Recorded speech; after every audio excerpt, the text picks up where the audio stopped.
Good day, everybody. I hope you had a wonderful weekend, a good Monday. Oliver, hello. Arif, hello. Hi, Shawn. How you doing today? I'm doing well, Arif. How are you? I hope you all had a great weekend, a great Monday. I had a wonderful birthday. Oliver says, Twitch telling me to redeem the IRL voice ban before you've even started. Harsh. Yes, that is quite harsh. That is. Twitch is not liking me, I guess. Ooh. Let's go ahead and take care of some introductions. Why is that not up? Oh, I'm on the wrong mode. Hold on. On my stream deck, I'm on the wrong mode. There we go. Sorry about that. Hello, everybody. My name is Shawn Kozel. I'm a photographer. I am based in Germany. Wherever you are watching this, you are going to be able to see a Linktree link within the description. And if you click on that, it's going to take you here, which is every place I am on the interwebs. And let me turn off my lower thirds, because this is rather interesting now. This is new. If you would like to view on the mobile, you can scan the QR code right there. That's new. That's interesting. So good job to Linktree for adding that. I think that's a nice feature to add. So kind of cool. But if you would like to share your work with me and the community, you can join my Discord from here. And that is going to look like this. Also, if you're watching this on Twitch, YouTube, make sure to like, subscribe, follow, all those great things. If you do have a Behance page, I do have a subscription area. Feel free to subscribe. Hey, a riff on Twitch. Feel free to subscribe and or buy me a cup of joe if you like what I do. So I think let's jump over here. Well, actually, wait a minute. Oh. Whoa. Okay, that's really loud. We just got a big boom from a riff. Let's get back here. Boom. Thanks, a riff. Thank you for being here. Greatly appreciated. Appreciated on YouTube and on Twitch. Damn. Okay, wait. 1 second. We got a slight unboxing.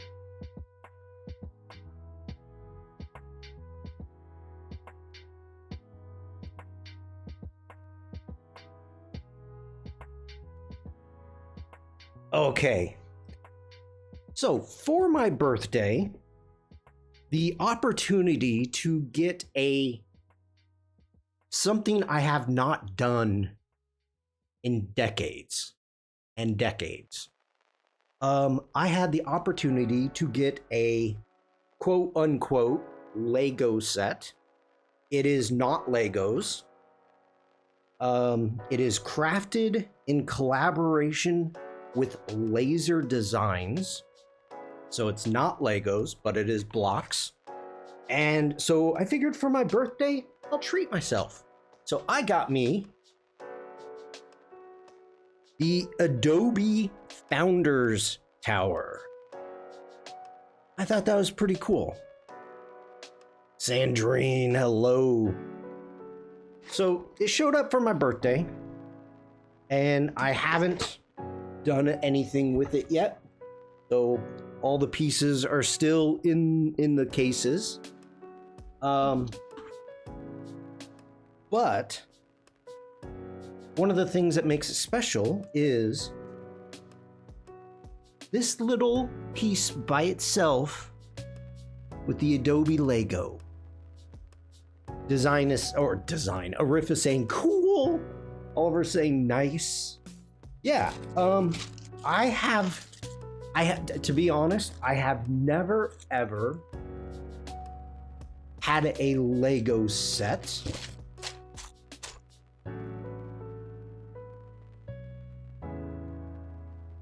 Little fellow, welcome in. Hello.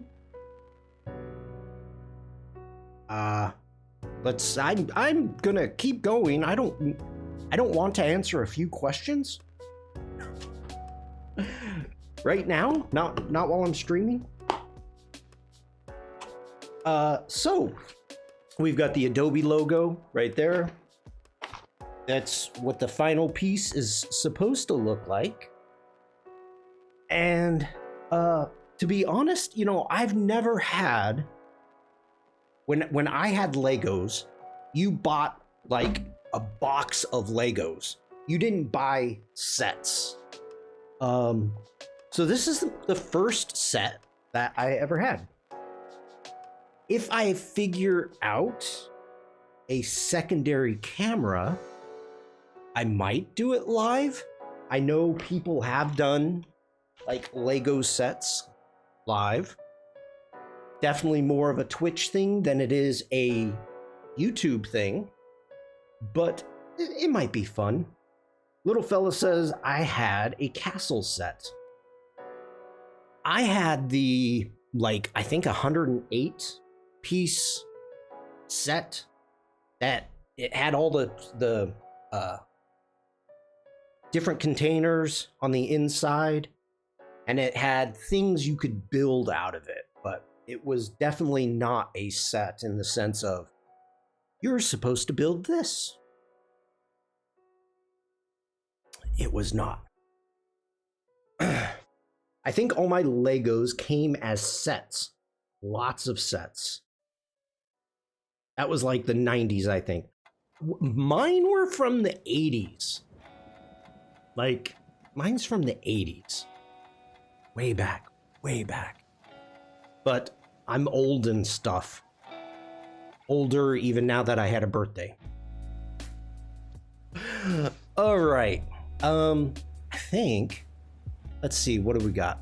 Ads are going to be starting in a little bit. Yeah, 80s were probably more freeform. You're old. Thanks. Shawn has stuff when Lego first launched.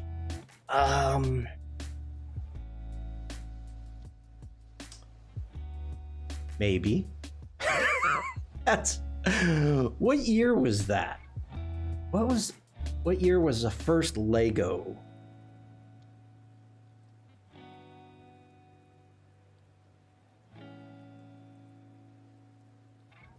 Hold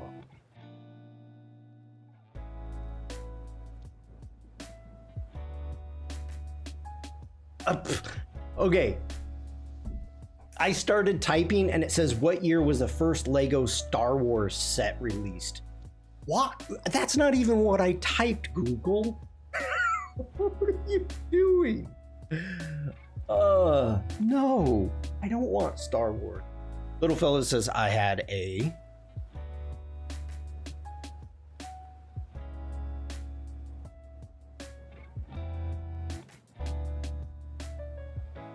Andrea says first Lego was 1948. Andrea, how are you? It is wonderful to see you. I hope everything is going well. I just got an update from my parents, so thank you for that. The classic Lego dragon. All right. Let's go ahead. Whoa. Oh, that. Let's go ahead and jump into my Discord. Yeah, let's jump into my Discord really quick. So let's jump back here. Stian was nice enough to share some photos. Now, Stian is not here yet, but he did also post into your photos to edit. Let's go ahead and do that. Let's jump into here. We'll jump into the Lightroom share. And let's see what Stian's got. I love the water drops. This feels pretty grainy. Not that I'm, Ooh, Andrea says today is moving day. Miss you. We miss you too. That I didn't know. I did not know today's moving day is moving day. I hope everything goes well. That's, believe me, well, you move a lot also. Lego started in the 1930s making wooden stuff, though. The bricks we know now started in the late 40s. Thank you, Oliver. I did see a press release on Legos that they're going to be using less toxic or less oil in their plastics. Andrea, send my love to the boys and good luck. Good luck. Just kind of checking up on chat. Sandrine. We were more of a Meccano family than a Lego family, although we did have a few. They definitely didn't come with a specific set of tiles. They just made specific objects, just a pile of bricks. Yes, that's what I had. Oliver says, yeah, I mean, they don't really have a choice. If you want to survive, oil isn't infinite. That is true. It's true. Okay. Let's take a, this is, Shawn is a real fun guy here. So that's nice. I'm liking this, the way that Shawn tried to frame it. I'm just a little bit distracted. Like these branches here, even though I know the depth of field is supposed to be sharp, but the branches over on this side kind of draw the eye in a little bit. This needs to be brighter. Jackie! We got the whole family coming in. Jackie, good morning. Good to see you.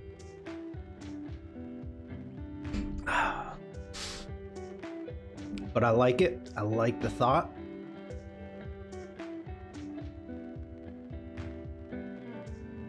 I wish Shawn was here. I would like to know.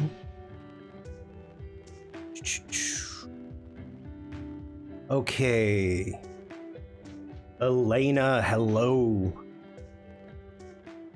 ISO 320. Let's get back here.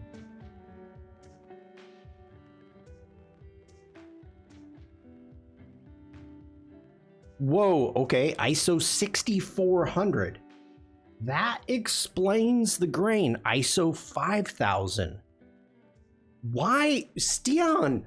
Why are you shooting at ISO 5000? An F9? An 18-45? Wow. The depth of field, I would not have guessed that this was an F9, but 5000. That's 6400.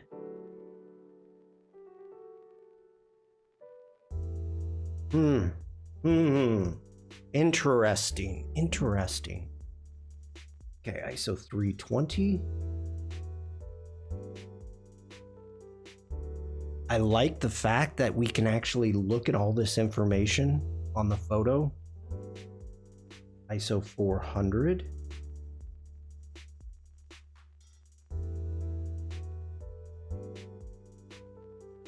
I have an ISO 200.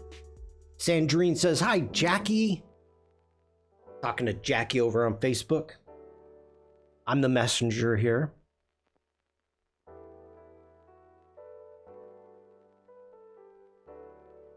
All right, very nice.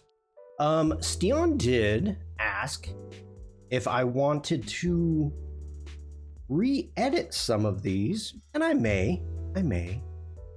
I don't know what kind of geese these are. They don't look like Canadian geese. Pizza Bowl, boy. Hey, Pizza, good to see you. What are we doing today? We are going to be working on some photography today. Right now, we are just checking out some of Stian's work that he shared with me in the Discord. And email me if you want to remix, or you can send a Dropbox, or I can send a Dropbox link. So I probably will send Stian a message and say, hey, send me a Dropbox. And then Elena, thank you, Elena. Let me give, bam, a preemptive boom for Elena.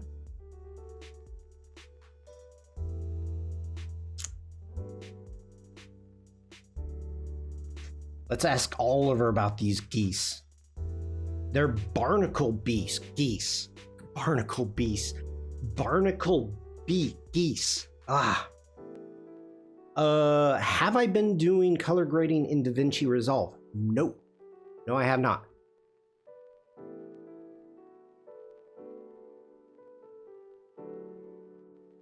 I know, Sandrine, you're right. When you're right, you're right. Okay.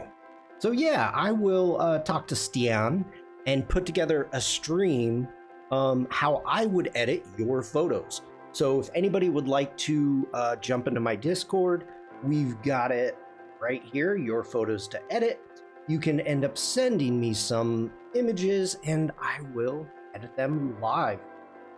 Vikram! Yo, you have a new icon. Very nice.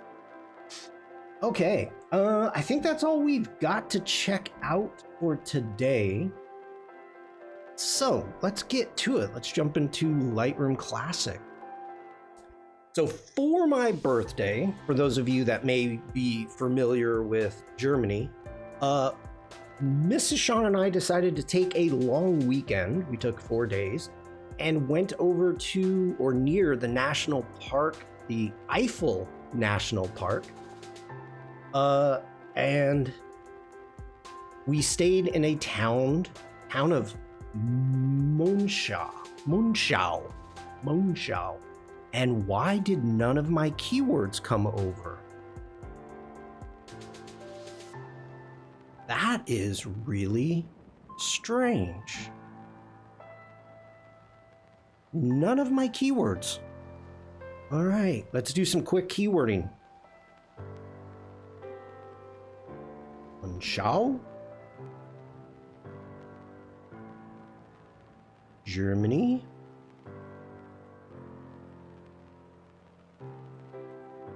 travel, come over from where? What do you mean? Did I say something, Oliver? Might have. So right now what we're gonna do is we were right on the Belgian border. In fact, in one day, I think we crossed the border like 4 times. So we were right there. You said, why didn't your keywords come over? So I don't understand why this happened when my catalog is on a drive, and when I uploaded the images, I'm using my Mac, not my MacBook Pro. So I uploaded the images, I put the keywords in, and they must have. I don't know what happened, to be honest. So now I'm running Lightroom Classic on my MacBook Pro, and my keywords were not there. I don't know what happened, but it's the same catalog. Yeah.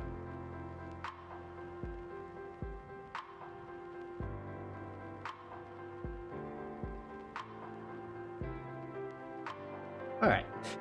So Kim, hello. Welcome in. Hope you had a great weekend. So what we're going to do is we're going to do some culling. We're going to figure out which ones we want to edit and which ones we don't. So what I'm going to be doing is flipping through these images and starring them. We can actually even go full screen. And Oliver says, weird, I move my catalog between computers and the same stuff is always there on each. I've not had that happen before, Oliver. I'm new here, and yes, thank you. Well, welcome in, Kim. Welcome in. We like new people. This is in the Eiffel National Park. Whoa! We gotta hydrate. Cheers.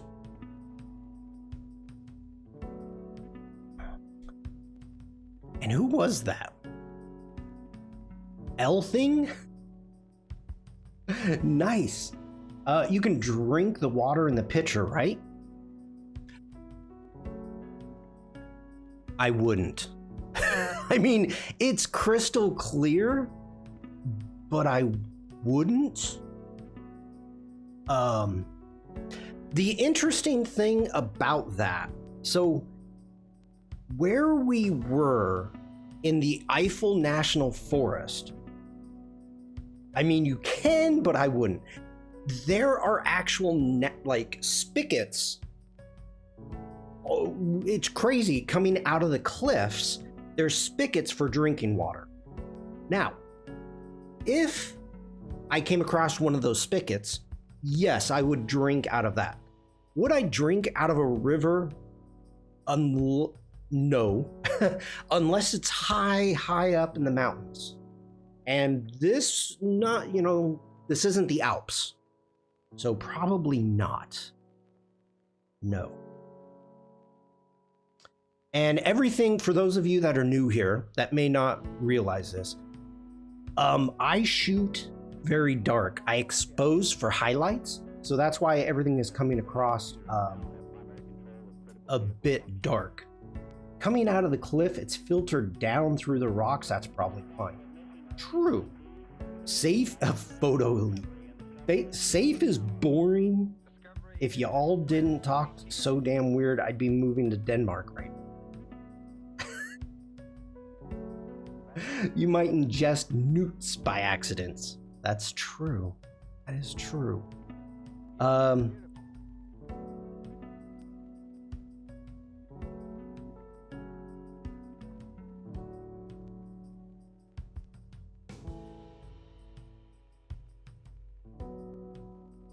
But more likely some nasty chemicals nobody asks for. That's true too. That's my typical upshot. Photo elite, are you? Where are you located? For context, I'm Swedish. Okay, there we go. And there's a long-held friendly rivalry between most of the Nordic countries, all in good fun. Yes, there is. Yes, there is. I agree. Just seeing if anything jumps out.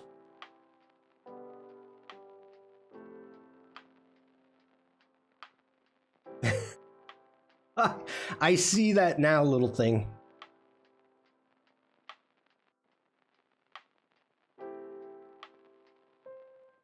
Well, okay. Let's get back here. Let's hit all photos. Let's scroll back.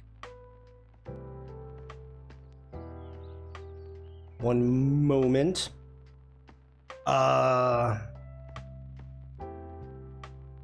Here we go. This water, I would probably drink. Denmark and Sweden have the most wars between two countries in recorded history. That I did not know. This is pretty much straight out of the Alps. So yeah, this water I'd probably drink. Not downstream, but yeah, this water I would probably drink. Yeah, the blues are absolutely amazing. That one's kind of blown out.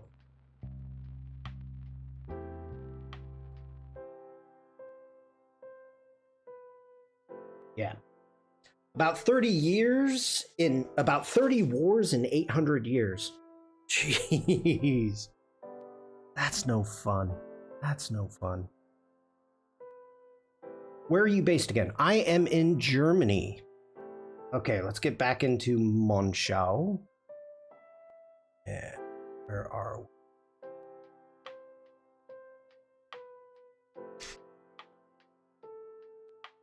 Sandrine says, I didn't think anyone could top France versus England. They were mostly at peace with the rest of the British nations. I think everybody's fighting with everybody.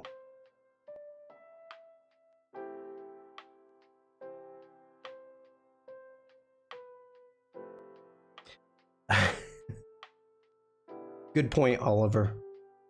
Let's just not talk about wars. Make it simple. Make it simple.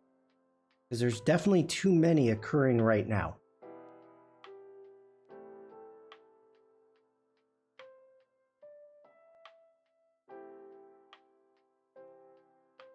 I don't know where that is. Hootaroo? Blue Spring? I don't know where that is.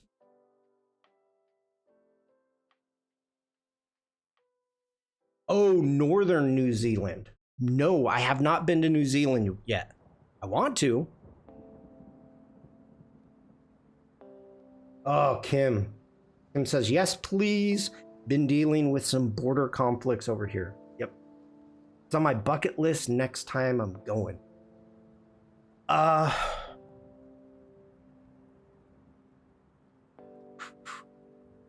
I'm kind of... the whole New Zealand and Australia, I'm probably going to wait until I get back to the States before heading over there.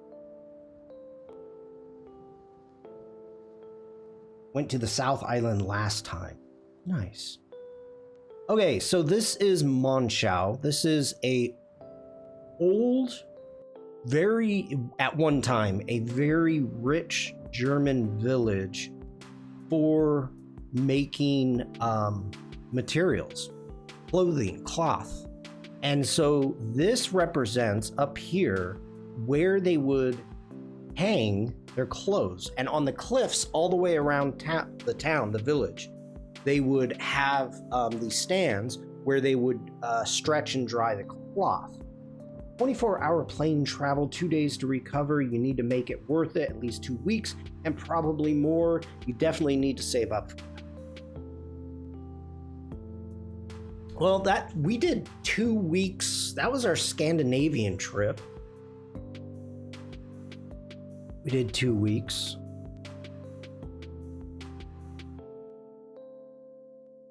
Okay. There was some goats. This was out the window of the apartment. And the apartment we were staying in, just to give you a frame of reference, the castle, if from here looking out my window at the apartment on the hillside, this walkway going directly into the castle was directly above the apartment we were staying in. So we were just underneath the castle.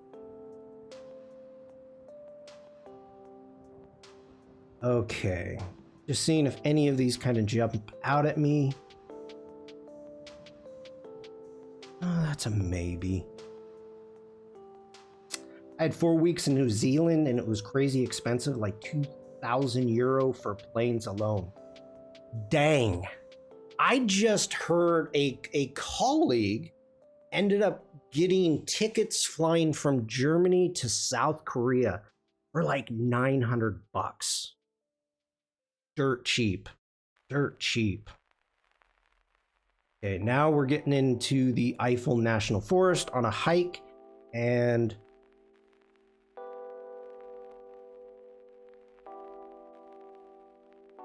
just some cool stuff.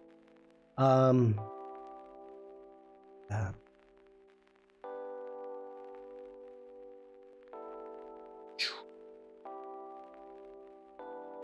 $500 to $700 to Tokyo from Frankfurt is normal?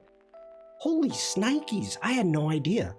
The cheapest plane ticket I ever got flying from Boston to Frankfurt was like, I flew on Halloween and it was $560.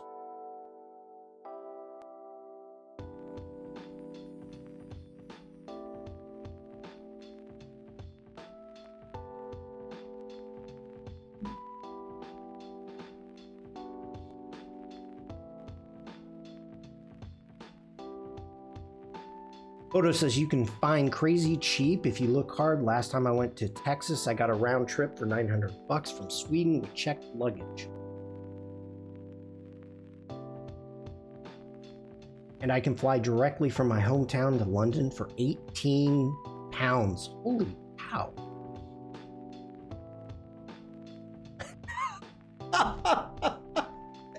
Kim says it's discounted on Halloween because there might be ghosts in the air. That is funny. That is funny.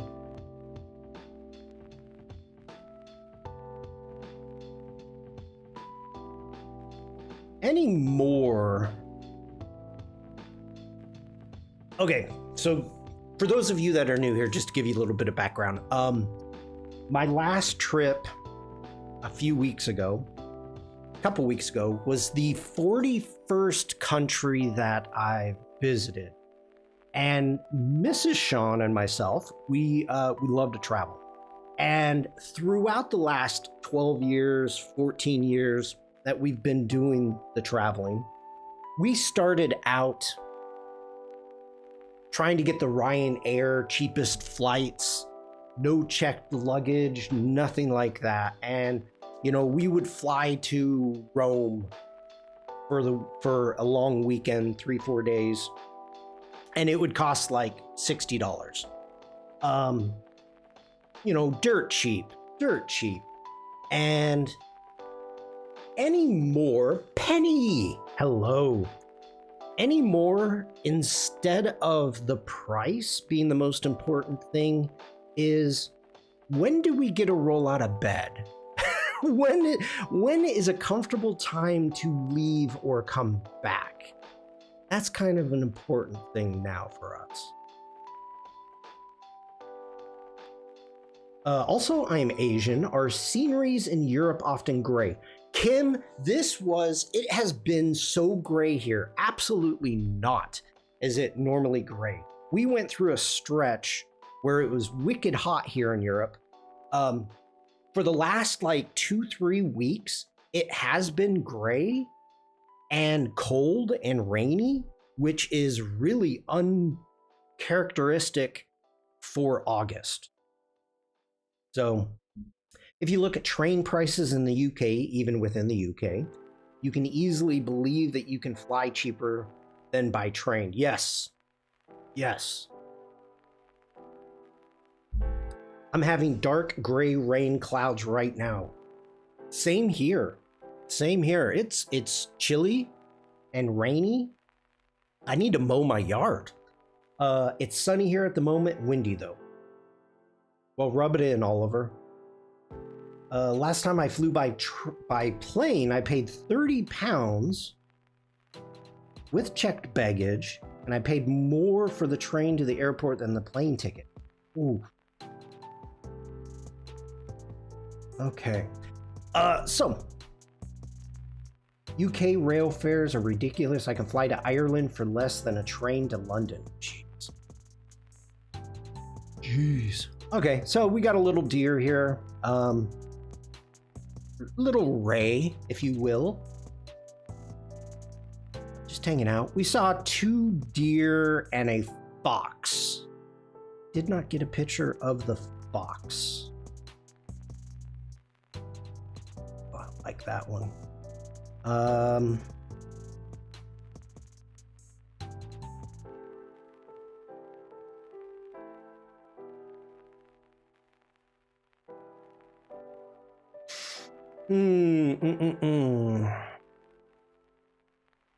When you're out hiking, what's the heaviest camera rig you will bring?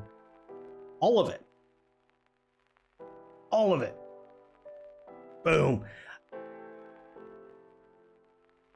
Now, let me just give a frame of reference here.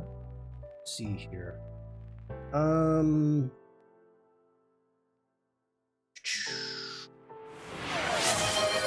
Boom. Big boom from Penny. Bam. Thank you, Penny. When I'm out and about within my camera gear, I will, depending upon what it is that I'm thinking I am going to shoot, if I'm going to, if I think there's going to be a lot of animal life when I'm out and about, I will bring my monster lens.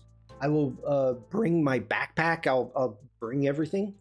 15K. I don't know how much 15K is. I am American. I'm dumb when it comes to weights. 30 pounds ish.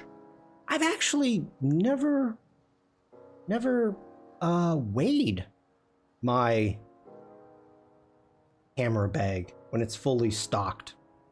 I don't know. So, you know, I mean, it totally depends.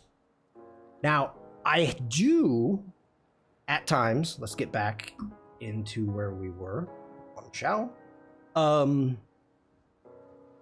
I still shoot DSLR. So right off the bat, I do shoot DSLR. I do have a mirrorless,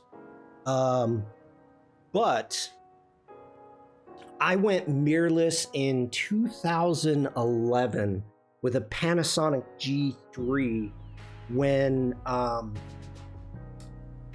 what was it? I think the mirrorless camera, Panasonic came out with the first mirrorless camera in like 2009, if I remember that. And so I went with a mirrorless G3, and it took me less than probably 6-7 months to outgrow it and have to buy a Nikon. And that's when I ended up, you know, going back to DSLRs. So due to the fact that I used to before how can I explain this? I used to shoot a lot of wildlife and sporting events. I was doing a lot of sports photography, and so that's specifically what I purchased my cameras for. Then I evolved into being a portrait and travel photographer, and then the pandemic happened, and now we're just getting back into travel. I'd rather not weigh my studio bag, which is fully stocked, to the 8300s, 18600s, which is the Godox Pro 2 6 light stand, sandbags, modifiers. Oh, I have all that. Yeah, that's that's all right behind me. That's all behind me. I use Godox 360s. I love those things. Oh, okay.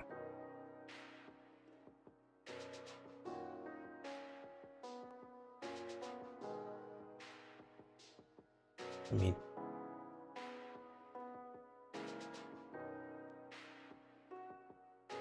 sandbags? I don't know how much my full kit weighs. I know the camera, the telephoto is over 2 kilos.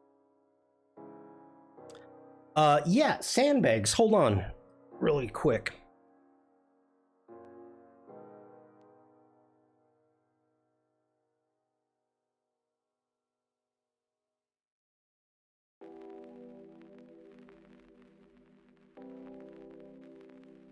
Okay, This is for Penny. So sandbags.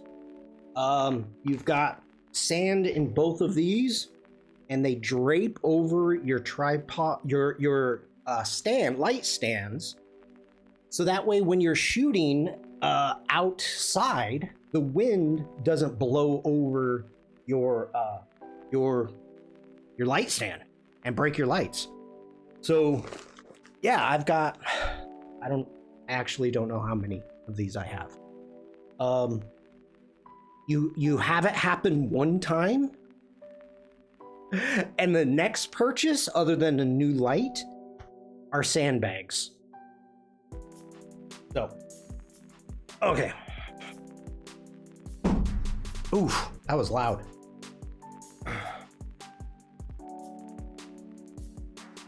Ooh, the SK400. Need to get sandbags for them. Yeah. Okay.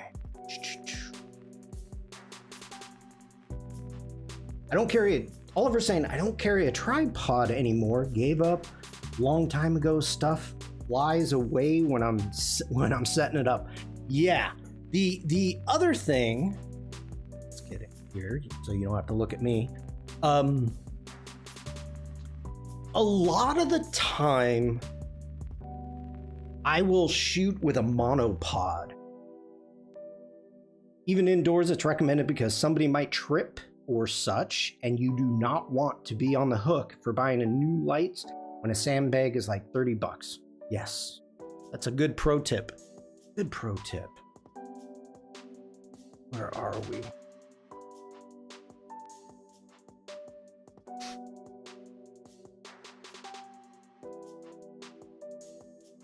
The cool thing about this national park is Germany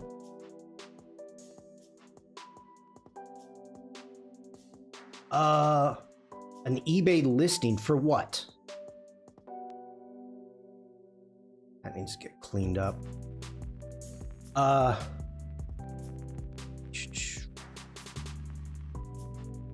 Germany, about 25 years ago, came up with the idea, but decided to turn this national park into pretty much a no interference. A camera kit way overpriced.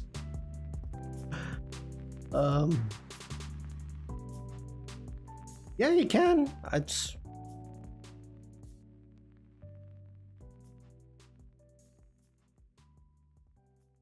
This deer was like posing for me.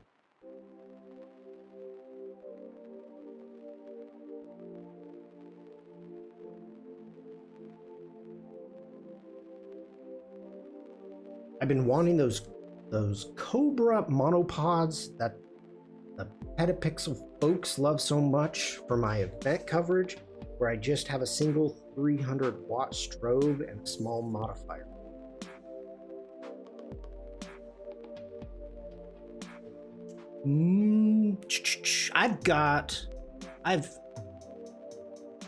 My travel tripod turns into a monopod.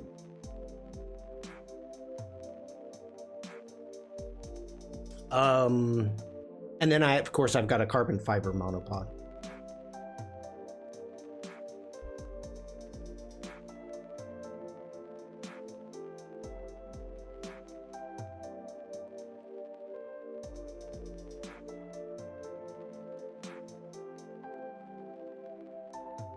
Love me some clouds.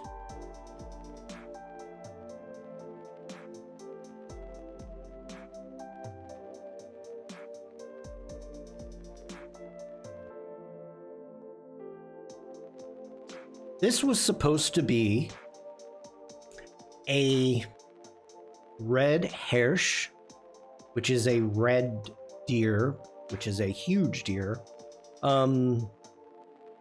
observation. General, hello there. Good to see you, General. There were no red deer. None.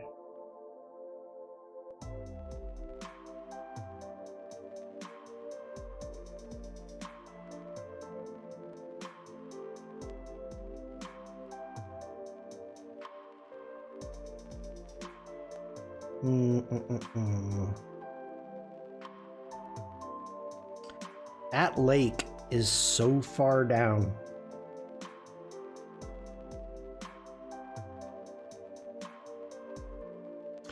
What are you talking about, General? It was supposed to be the summer of George? George whom? George Lucas? General Kenobi, everybody. By the way, chat, thank you so much. You gave 100 messages. Thank you for being chatty in chat. That's for y'all of yous. Sandrine says, I got a tripod that transforms itself into a monopod. I've never used it. You have a transformer? Oliver says, I went to a deer park in Yorkshire a while back, supposed to be loads of deer. I mean, it's literally a park for them. I saw one. Oh, from Seinfeld. Okay. Thank you, General, for the explanation. You can take one of the legs off and stick the ball thing on it. Yeah. Oh, jeez. Hold on. You guys are making me get all my gear out.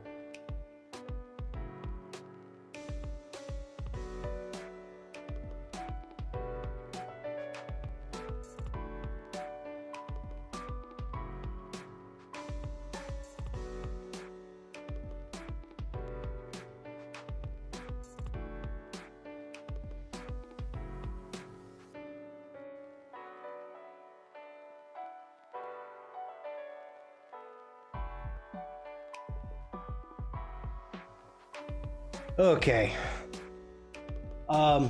So this is a Benro. This is a very light travel monopod, or not monopod, tripod, but the center stick, what it does is you unscrew it and it will pull out, and then the leg here that has the grip on it actually unscrews and screws into the bottom shaft to turn into a monopod. So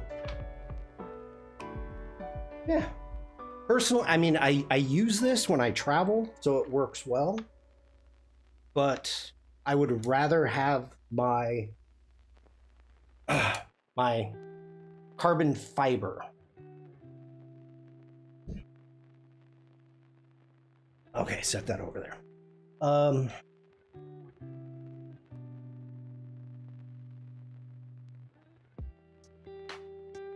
Got it. A photo, take care. Got to be an adult and buy groceries. Have fun. Take care, everyone. The iFootage Cobra 3 monopod is the one I was referring to earlier as well. It's got a really cool foot that would be great for my type of event coverage. Nice.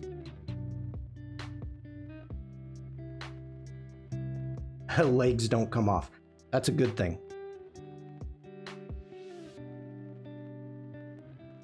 The zombie? Take care, photo. Hope you have a great day. Okay. This lake, this reservoir, way down.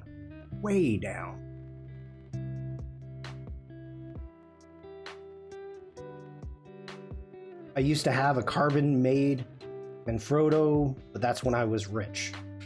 I hear ya.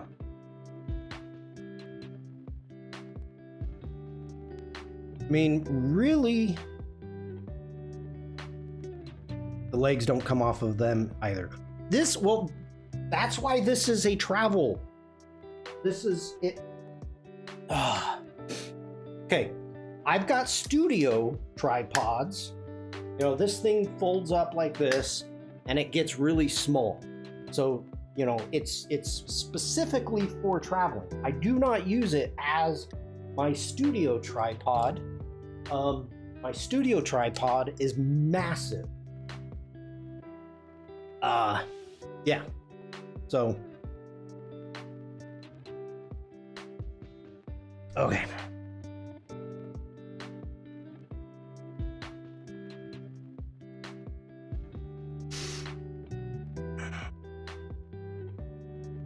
Okay, Oliver says, yeah, mine does that. All folds up. It's a travel one too.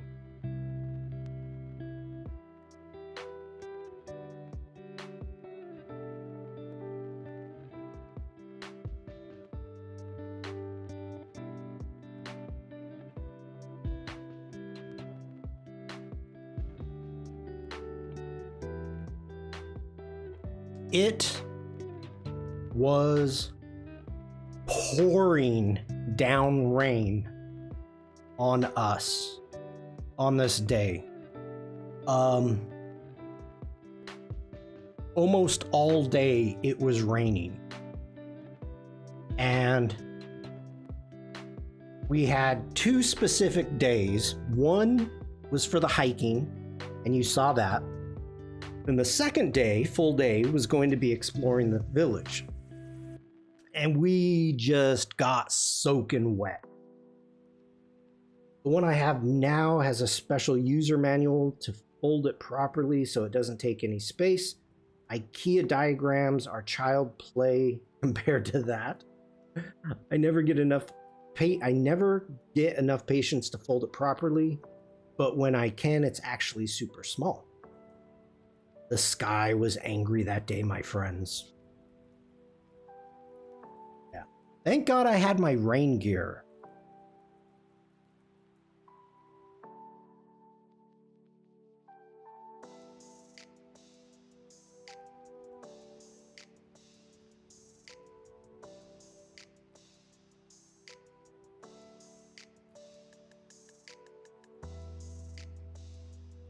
You know, I don't mind the rain.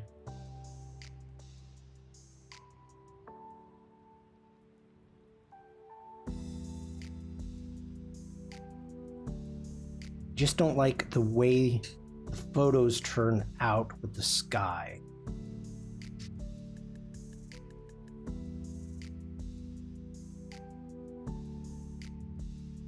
Sandrine, have a great day.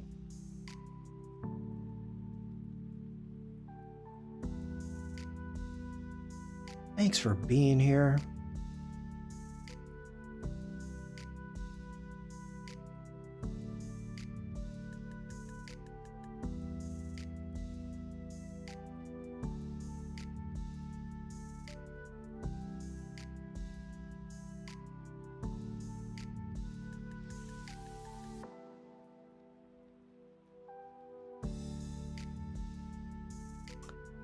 General says, rain, I don't mind.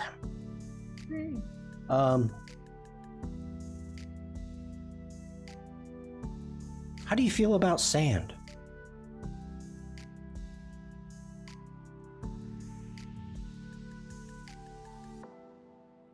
Wow, General's really singing. I didn't know you could sing, General.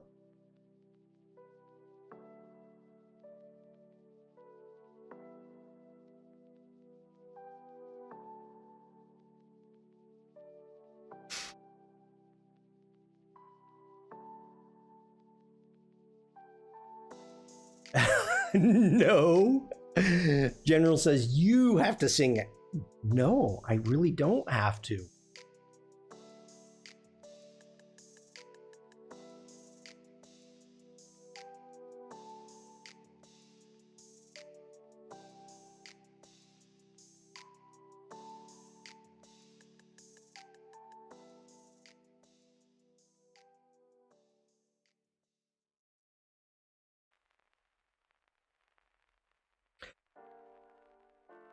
We were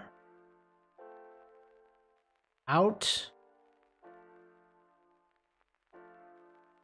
traveling about and decided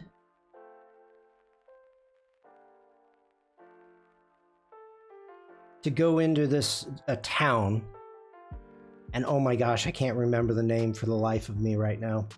We decided to go into a town for lunch, and we get into the center square, And there was all this like destruction. And I'm thinking, what is going on here? Why? And it dawned on me that it was the village in Germany in 2021. Don't like that red jacket.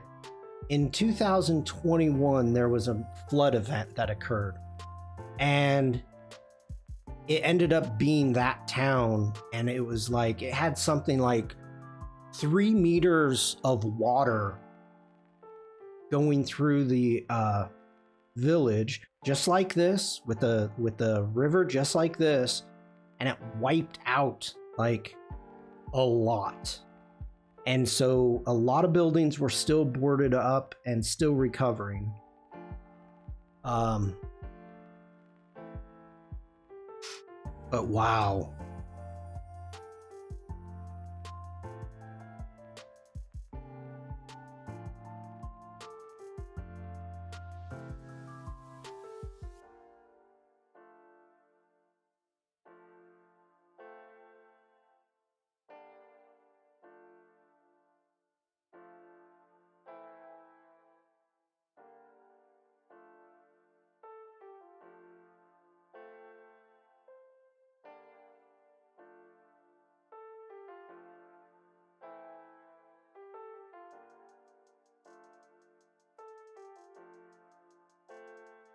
Okay, we're gonna. I want to try something here.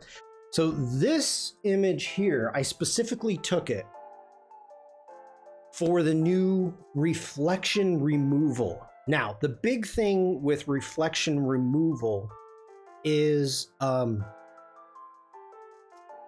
supposed to remove reflections. Now, I haven't had any photos to try this on. So as Mrs. Shawn and I were walking down, I saw this window and I'm like, oh, come here. Let's take this photo. So we are going to jump in. We're going to hit D for develop. Let's go in. And now I got to think about where the heck is it?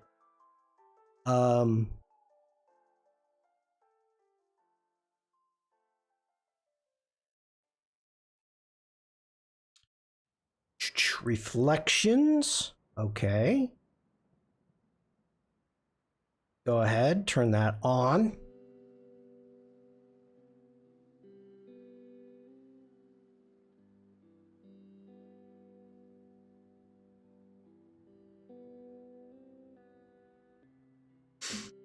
So how's everybody doing? Do you have a good weekend? Do anything exciting?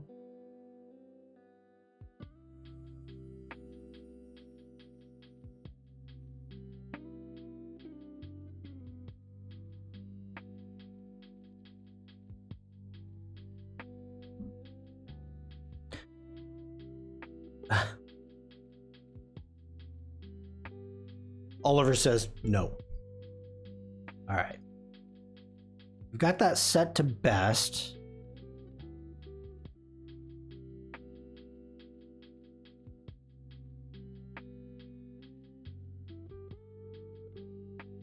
It did not do a good job. That is the inside. That's not the reflection. So it's looking at it and it thinks all of these horns and skulls are the reflection. And it's actually it's thinking that we are in the back of this image. So that is not good.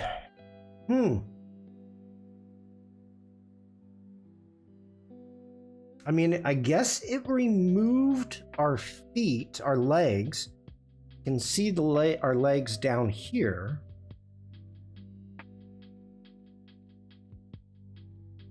Let's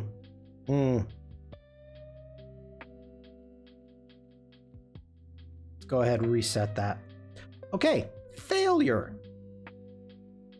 Moving on.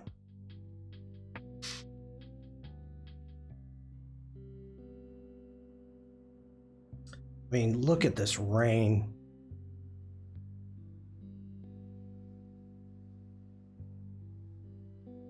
I think it's coming across on stream.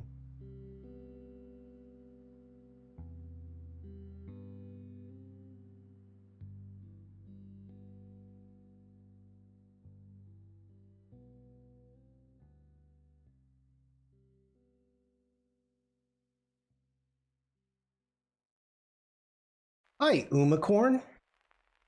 We'll be lurking. Okay, then let me do this for you, Umacorn.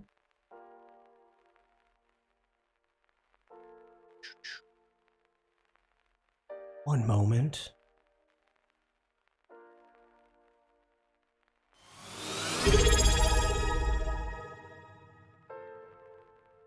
That's for Umacorn there.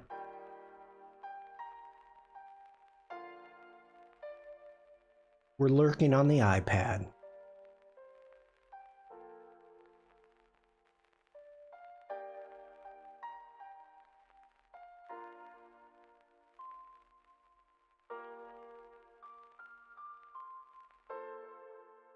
This is the Rotten House. The cafe on the Rotten House.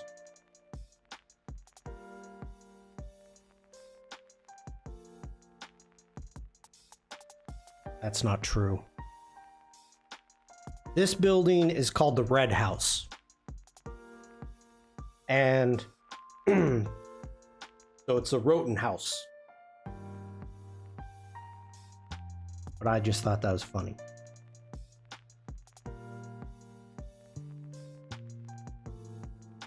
Okay.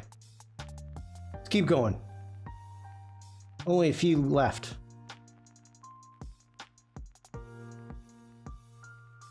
We have the old castle up here. The old tower.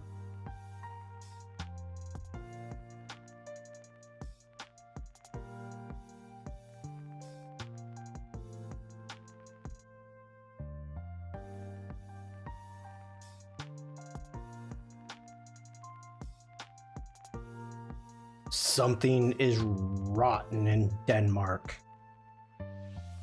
What could it be, General? What could it be?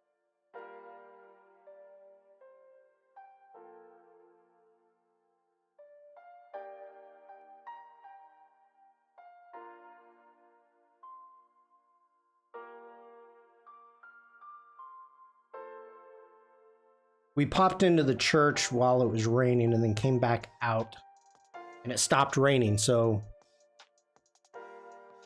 Or Germany in this case. Are you calling me rotten? How dare you? How dare you?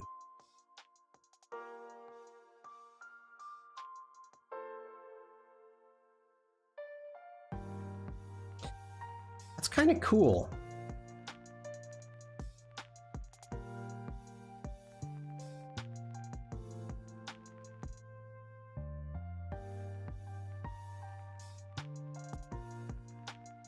Roten.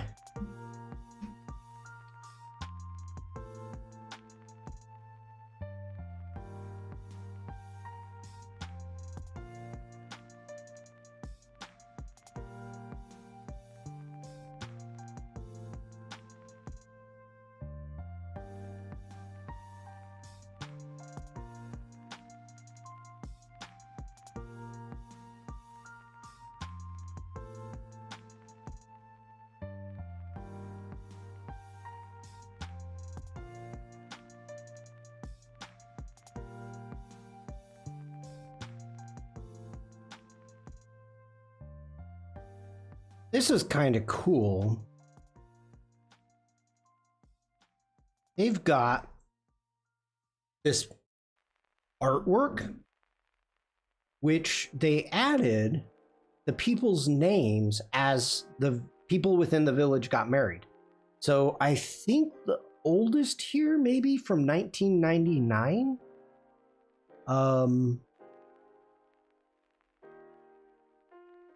Oh wait, there's 79. So I don't know if this was something like you could commission, like I don't know what year this piece was made, and maybe you could go in and say, hey, you know, you could buy a leaf and help pay for this artwork, maybe. And you know, we want X amount of money, because 96, this has been there. Shawn and Mrs. Shawn.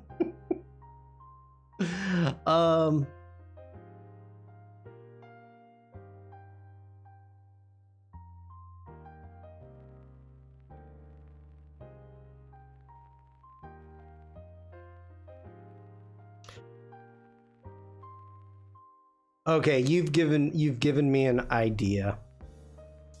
Okay, we're gonna do it. We're gonna do it. Let me open Photoshop.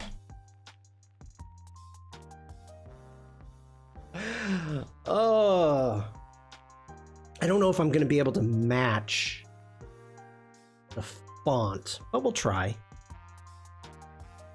I know what's new.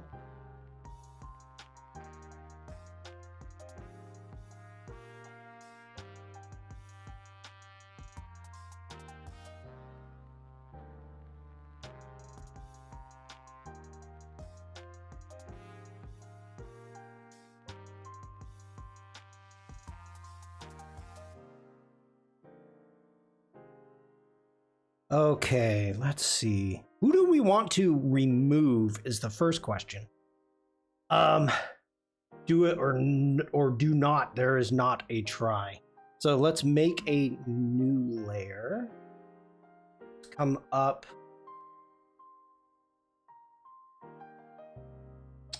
Yeah, let's do it this way. Let's grab the remove tool.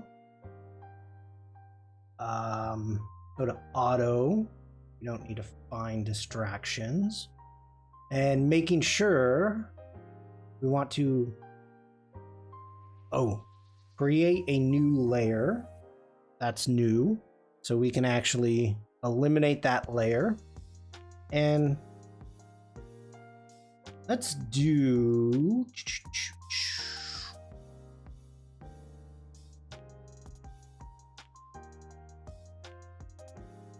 which is the most prevalent here? Maybe here.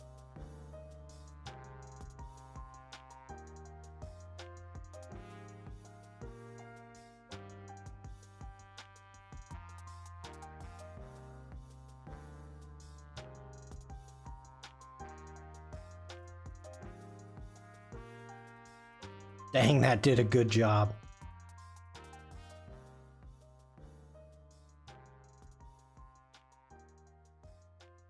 I'm happy with that. Okay, let's hit T for text. And let's go.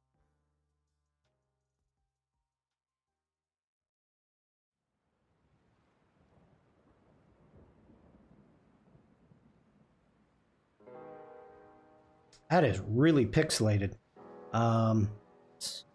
That. Let's see, what do we got? We need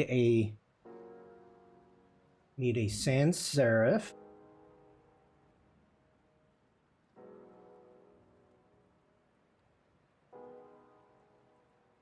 And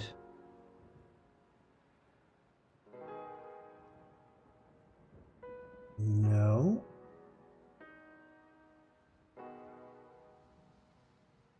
Why are you giving me? Oh.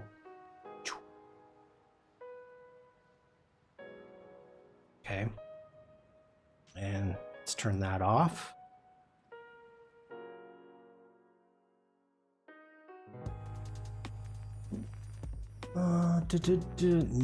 Okay, we needs to be a very specific lowercase a.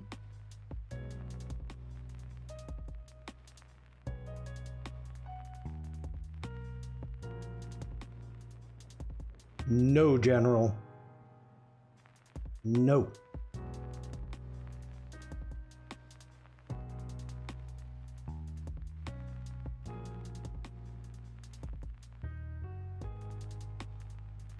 That's close, but oh, that's close, but we don't want. But sir, Adobe can identify what font it is. Now, yes, and let me talk about that for a second.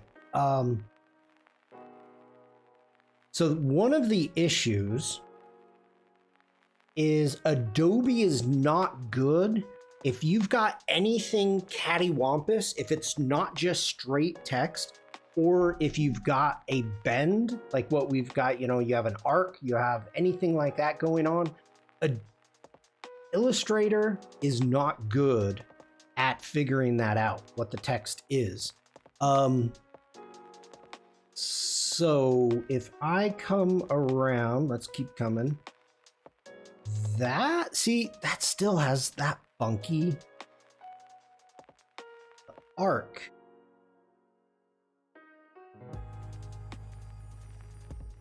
Maybe this could get it.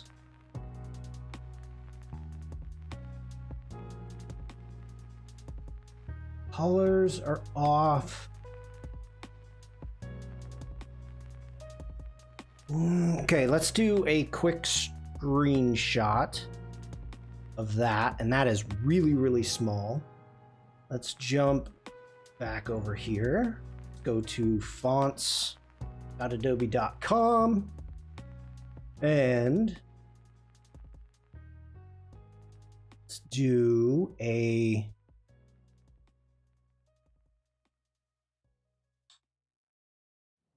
boundaries pack recommended. Wait a minute, I thought you could do it here.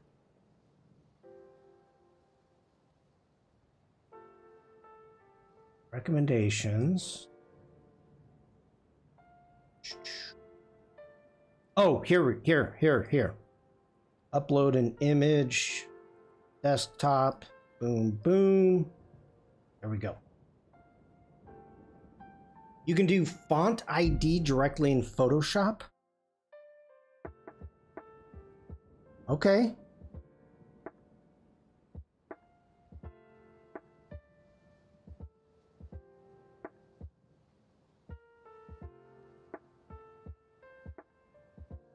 Oxygen regular.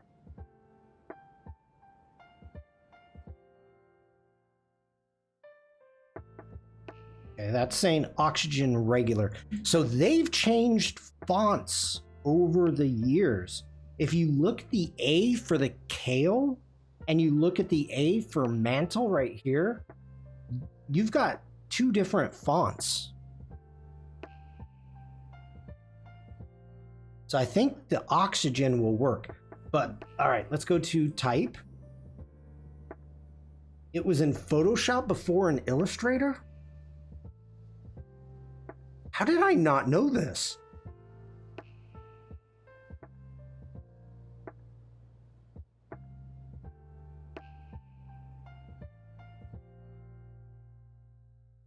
Okay, match font.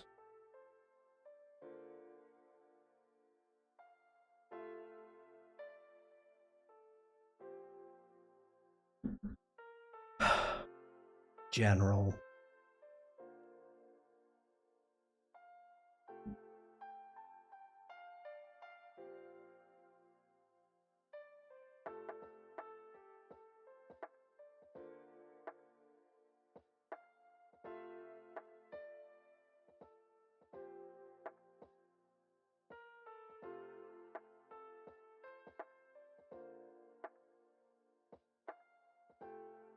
Come on now.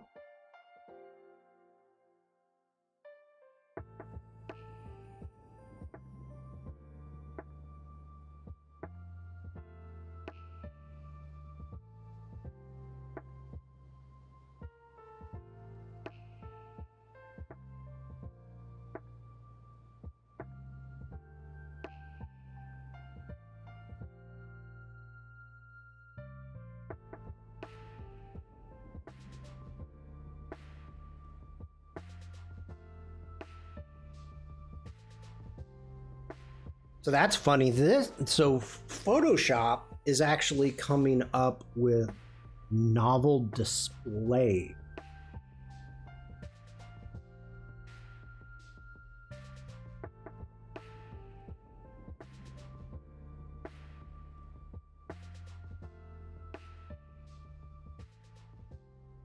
Yeah, we can go novel display. That's fine.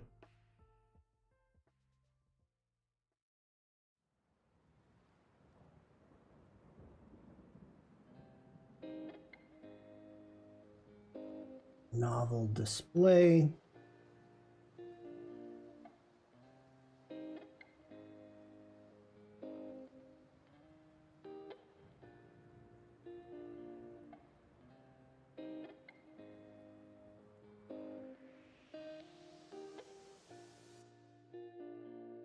What do we want to do? We could do a flag.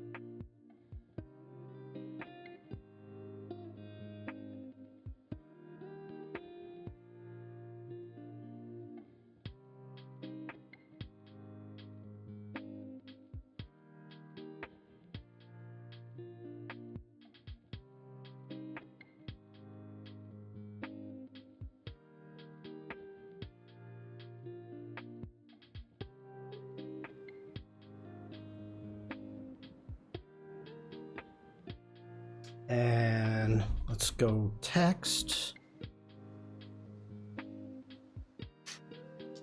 Let's do a... We still on novel? Yep. Oof, I do... Well...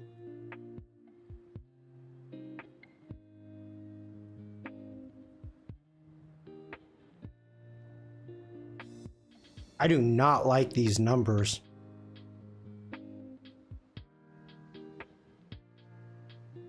I do not.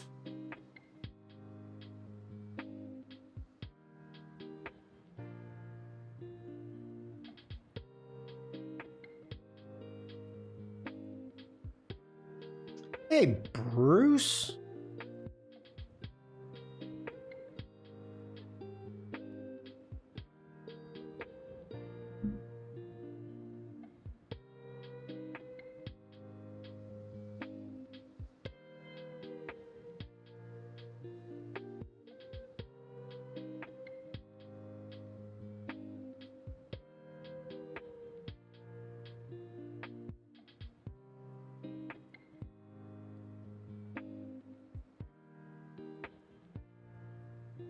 Bruce says, hi, Shawn, Oliver, Penny, General, Photo Elite, Elthing, Sandrine, Uma.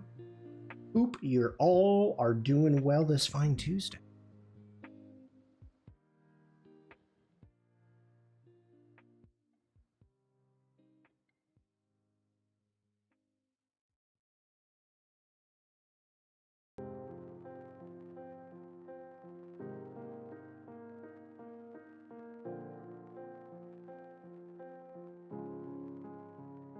Whoops.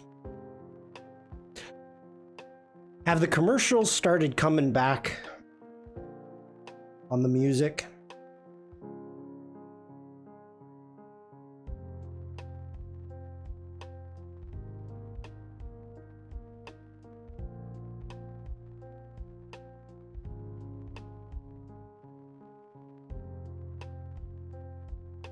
You have not heard any. Good, thank you.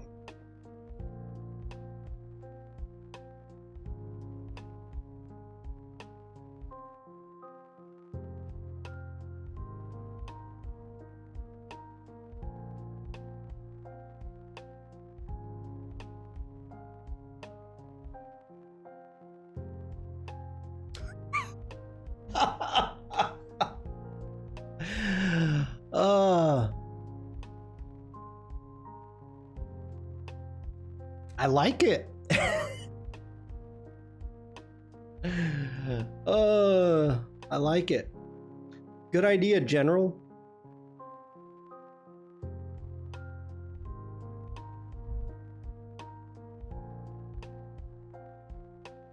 Bruce. This is... Oh, hold on. Let me go ahead and save that. Maybe a bit darker and blurred.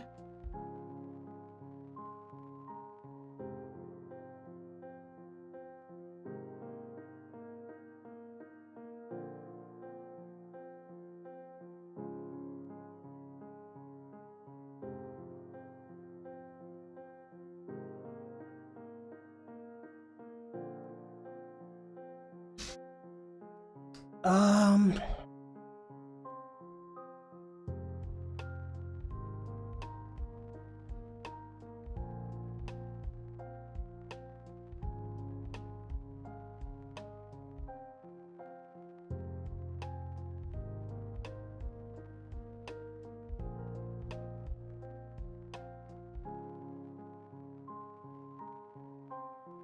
Actually, hold on. I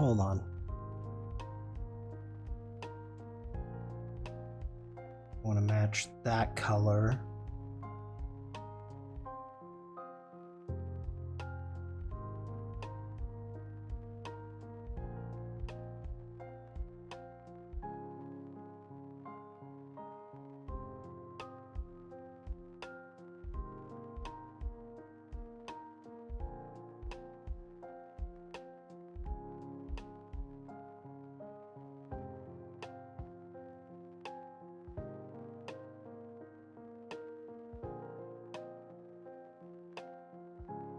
No, I don't think I want to blur it. I think I want to leave it the way it is.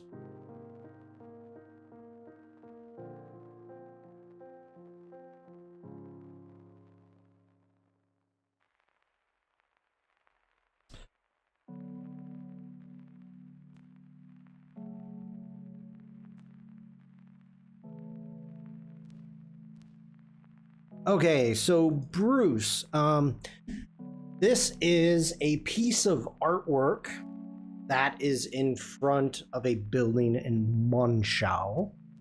And what it is I don't know the story if when this piece was being built or when it was built, you could maybe purchase a leaf and have your wedding anniversary, wedding date, put on the tree. So maybe that's what occurred, because some of these dates go back to, where was it? 2013, 2005, 2017. There were some older ones here, 1986, 1998. So I'm assuming people in town could do this. 1984, and then they were remarried in 2009. Okay, maybe redid their vows. I don't know. So General came up with the grand idea of adding Shawn and Mrs. Shawn to the leaf. So I did. So there we are, right in the middle. I'm almost out of water. The building it's in front of is a wedding venue, apparently. I wonder if there's people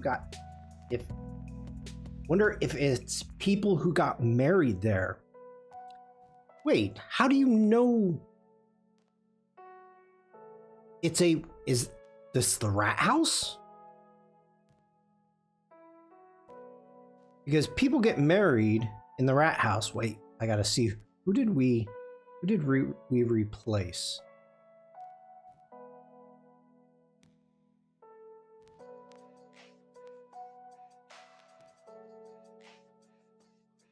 I Googled it? Okay.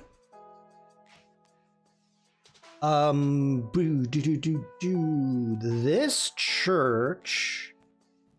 Do I have a photo of the church?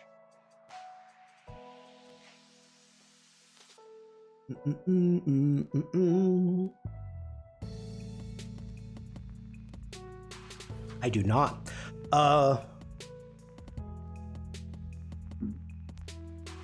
Well,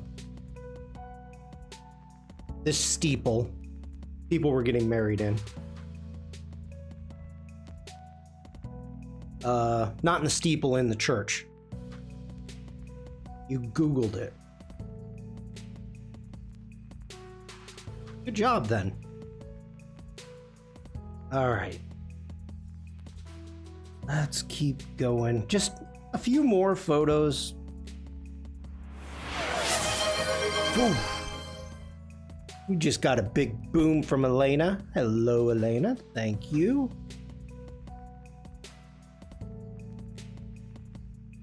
That really scares me. Bam. And we got holy shnikes from Bruce. I think that is in relationship to Oliver being able to use Google.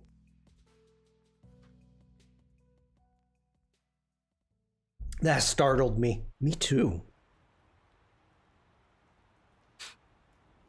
Me too. Okay, we have about an hour left. I need water, so give me a quick second, if you will, please. I will be right back. Don't go anywhere.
Thank you so much for the dance party and everybody hanging out.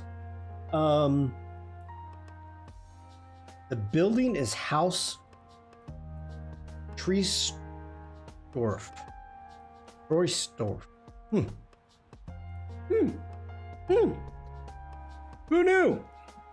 Not me. Thanks for hanging out, everybody.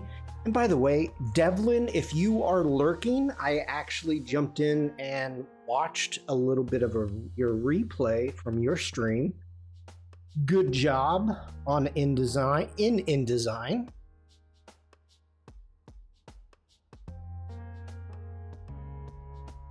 There's a wiki page for it, but it's in German. Okay.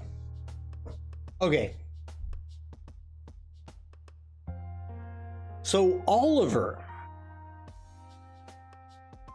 being such an intelligent tech guy, can Google and find a building in this little village in Germany, but doesn't know how to translate a web page.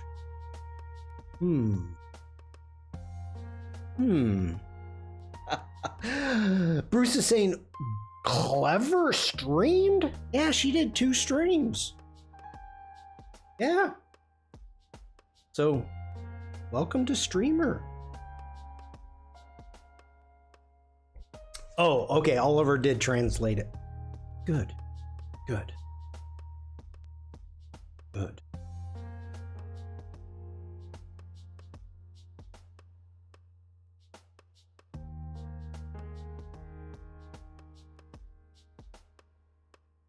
Sometimes I just don't understand human behavior. Why would you? You're a bot.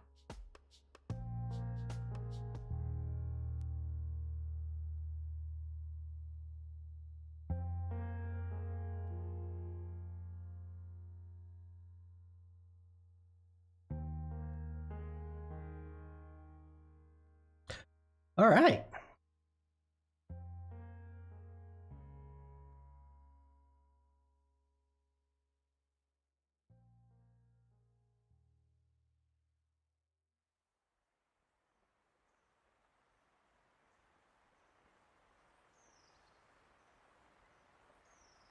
Bruce says, have to catch your replay. Yeah. All right. Let's see what we can do here.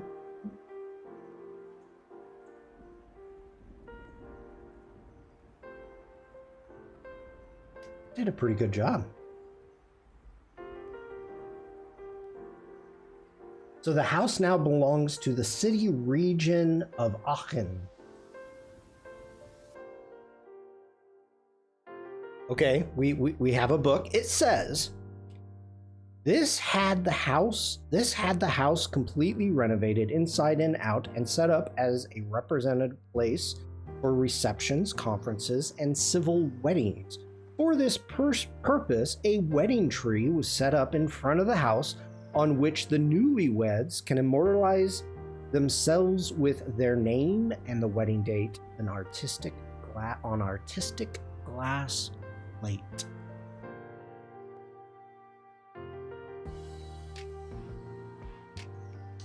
Thank you for that, Oliver.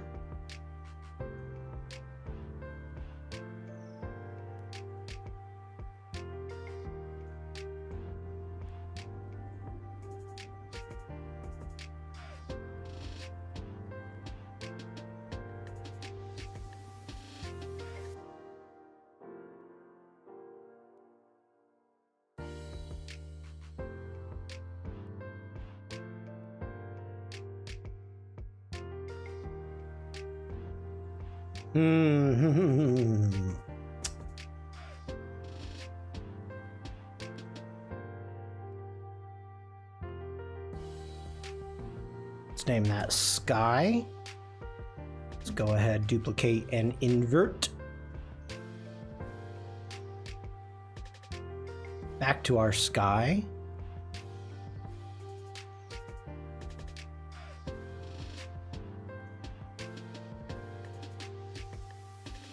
Add a bit of dehaze. And let's warm this up just a touch. Ooh, too much. Too much, bring it back. Reel it back in.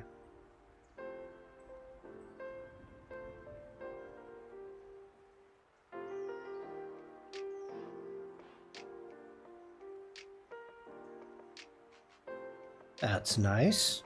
Let's get in. Whoa!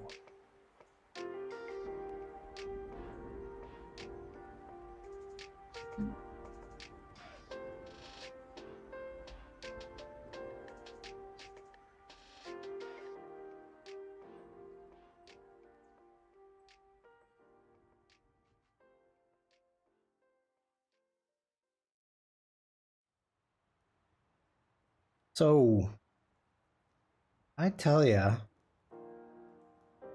this whole like Adobe Live stuff that's happening from yesterday is quite disappointing.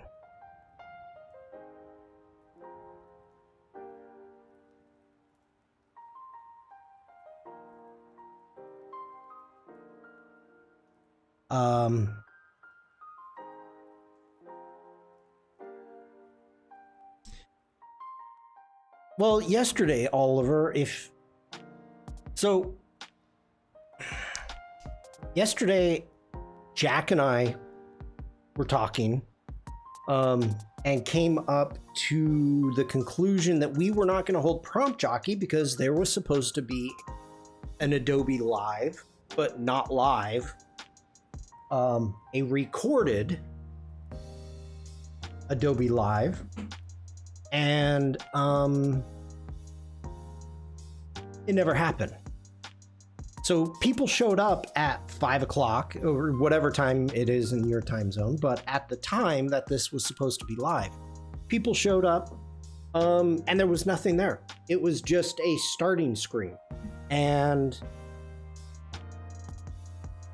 so it's like, come on. Everything that they're doing, that they've been doing, is like, why are you alienating us? You know, it's getting to be just frustrating.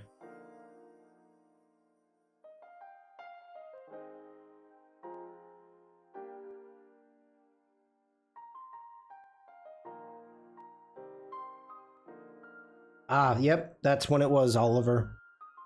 4 p.m. your time.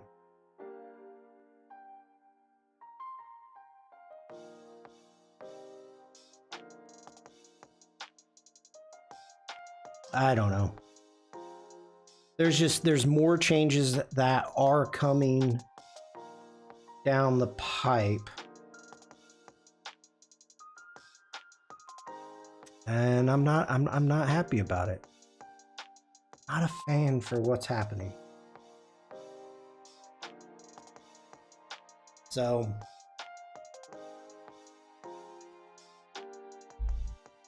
the challenges are changing. And you know, the thing that just crushes me about the challenges, I would not be here. I would not be streaming. I would not have been, I wouldn't have gotten good with Photoshop, with Lightroom, with, heck, any of these. But to start with, the whole thing that drew me in was the Photoshop challenges. You know, go back 5 years. Actually, it was probably late 2019 that I got an email, and I know I've told this story, but I'm just harping on it. 2019, I get an email from Adobe saying, you know, join Adobe Live on Behance. Check out challenges. And I was like, psh, psh, I know Photoshop. I know it. And then I kind of like, okay, I'm gonna see what this is. I'm just curious. So one day I come home from the studio and I turned it on, and I was like, oh my God. And then I learned about the UK and the German streams and the French streams and then Adobe Live. And so in the very beginning, I watched challenges and I rewatched them, didn't do anything. And I started feeling like, holy crud, I don't know Photoshop. Like, it was a realization of you don't know what you don't know until you know it. And so for me, then I started like in the background, maybe saying hi in chat, then working, not sharing anything on the Discord, but just playing around, testing. And then I was like, okay, I'm gonna post something on the Discord. And I don't even remember who the first challenge was. You know, Paul was doing them, Val was doing them, Sam was doing them. And at that time, I started posting some of my pieces to the Discord, and I was really trying to use only my own photos. That was one of the things I was trying to do. So if it had a Photoshop challenge that didn't fall into having my own photos, usually I didn't do it. But that started, and let me rephrase this. Two things occurred. One, the people that were putting on the challenges, you could ask them questions, you could talk to them, you were connected to them. They gave feedback. Then at the end of the challenges, they showed off what everybody was making and critiquing. It was wonderful. It was absolutely wonderful. So in a 10-day period, you know, they did 9 challenges, and then the last day, on the 10th day, they would do the critique and showing off. Having that connection brought me to this community, brought me to the Adobe Live community. And I loved it. You know, that's, and shortly after that, you know, I'm like, I think I want to stream. So yeah, that it's disappointing to me to see what I found so important within the Adobe Live community to change. And I feel to go backwards.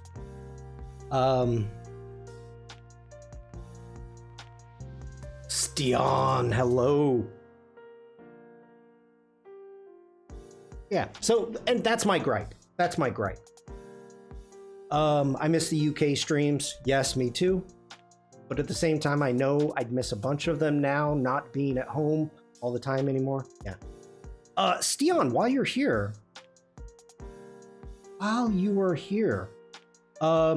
we looked at your work. And so you can watch the replay if you would like.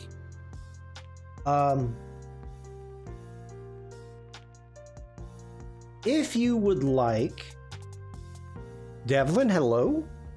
Current things are smash and grab. Hurry up and see if you can get any of this in 17.3 minutes.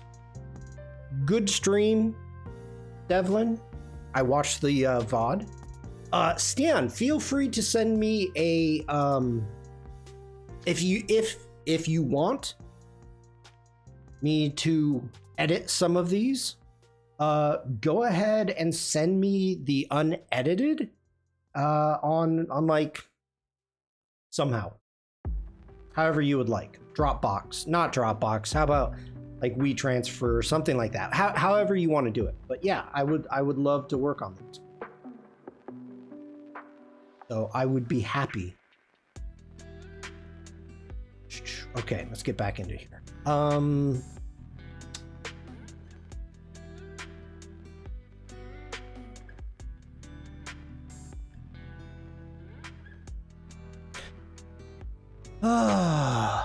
I guess that's my 2 cents.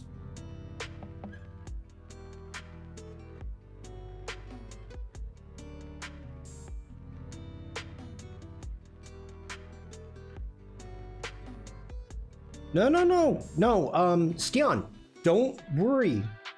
There's no hurry. When you get it to me, I'll put together a stream. That's it. So, no problem.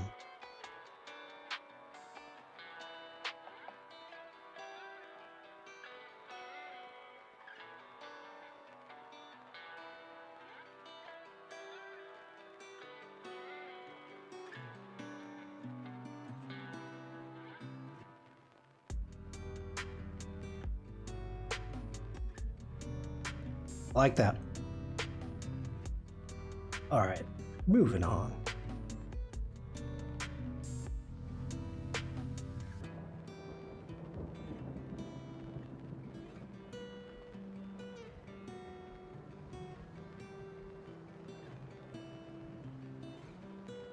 I went to a photo gallery on this trip and saw some amazing work, and a lot of it was black and white, and I'm like, this is funny. I made the comment of wanting to get back into black and white, so let's try it.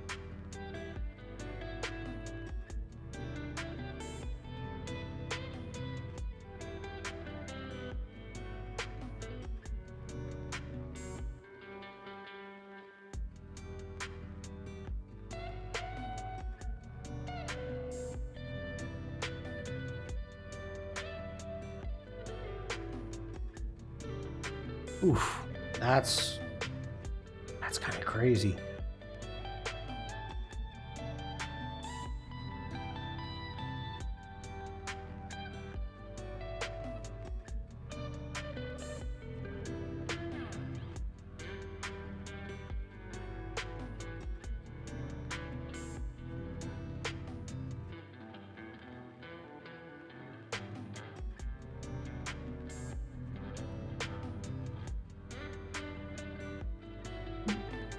jump into the tonal curve first.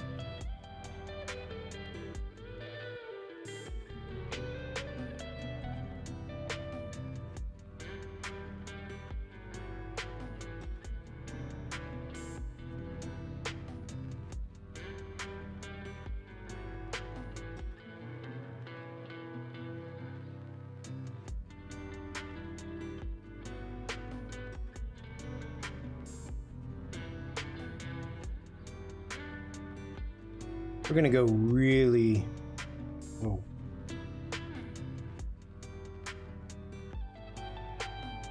Really punchy with this, I think.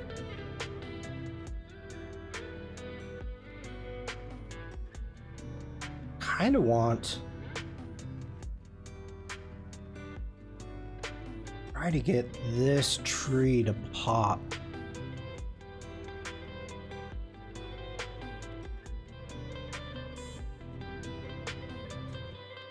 Devlin says, okay, I made it to Twitch, been enjoying from lurk and snacking on Sandrine's newts from the streams. That's funny. That's funny.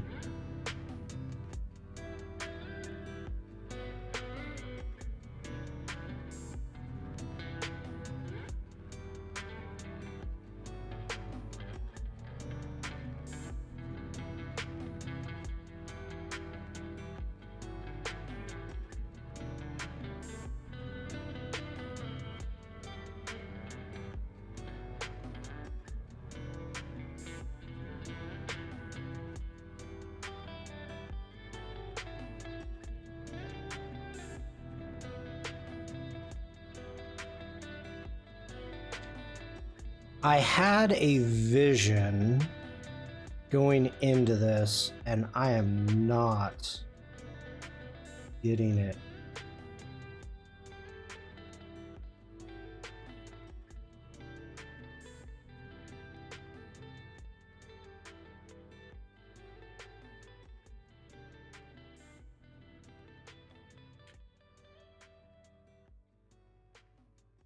I think the only YouTube Behance Adobe live streams I'm watching now are File New and sometimes the studio ones, mainly watching the community streams on Twitch.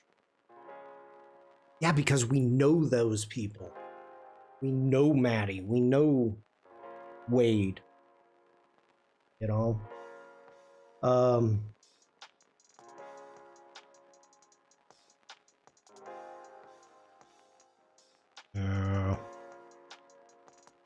This is not working. We're going to go ahead and reset this.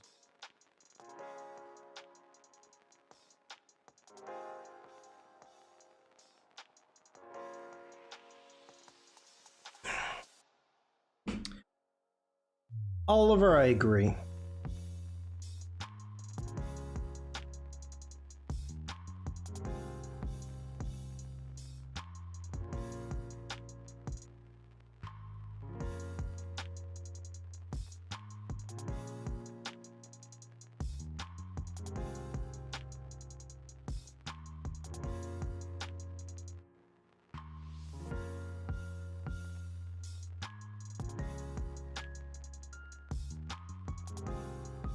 There's a bit too much vocal fry in a lot of it for me. Fashion photos. Oh.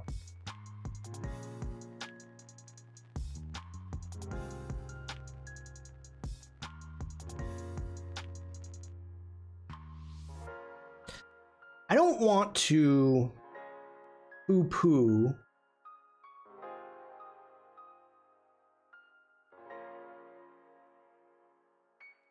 Thank you for that, Stian. I was just checking that.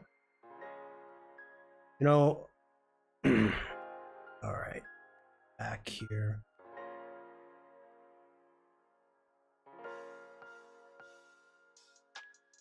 Thank you, Stian.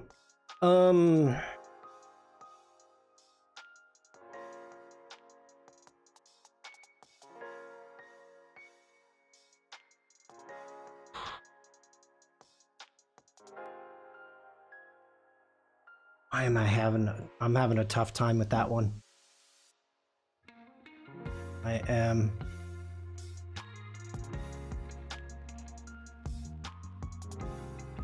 I love the colors in this.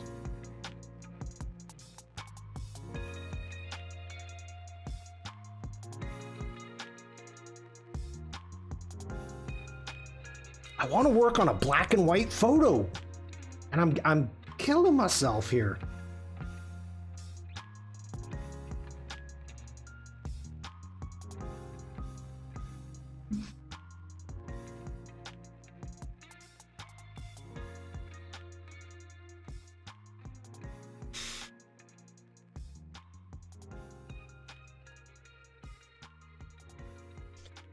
Devlin, what does that mean? I need to stream better.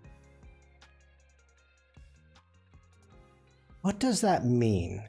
What do you think you need to do better at to stream better? I find that an interesting. I need to catch up on how things work. Oh, okay. I get that. Oh, the OBS and Twitch stuff. Gotcha.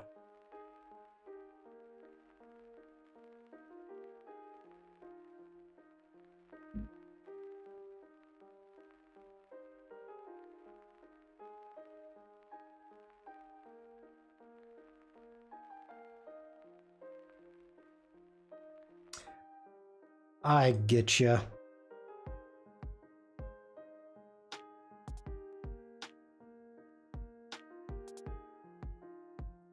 Well, remember, if you've got any questions, feel free to reach out to me.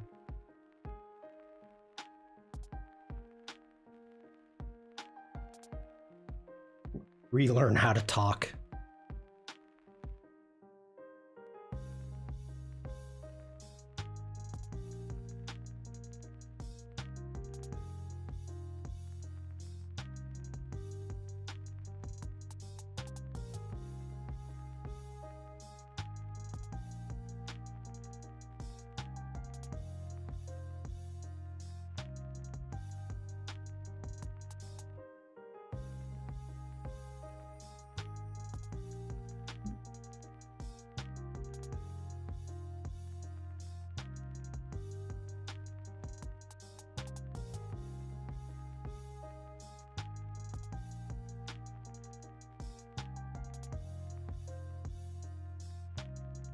Well, I mean, we've got a lot of people stream now,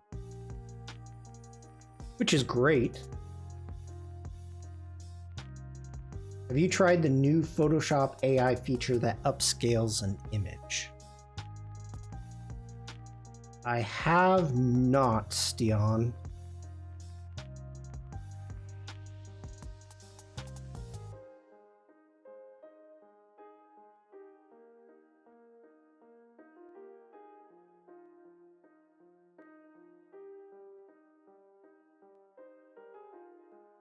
To be fair, I am going to. Saw Paul Tranny posted a video on TikTok about it. I've got a bunch of photos that were sent to me that needs to be upscaled and sharpened, and they're really bad photos. Really bad photos. And they're actually for my mother. And that's the only reason that I decided to take this on. And so I'm going to be using it. And I can't. Let me see. One moment.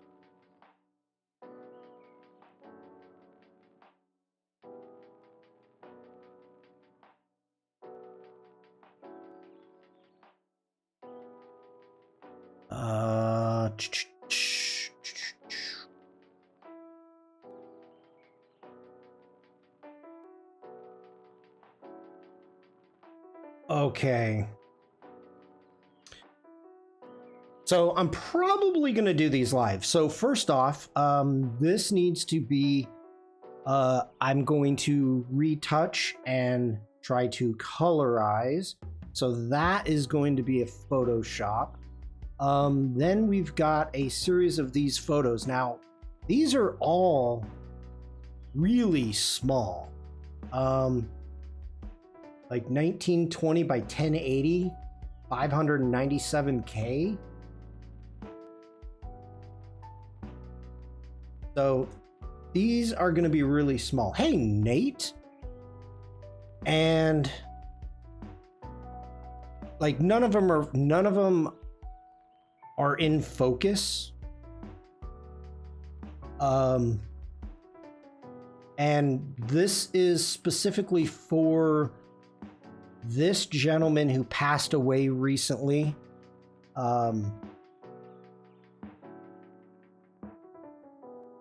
So, you know, I don't even know if I'm going to be able to save this. So we're going to do what we can. Like this one also, I honestly. So we're going to be working on this.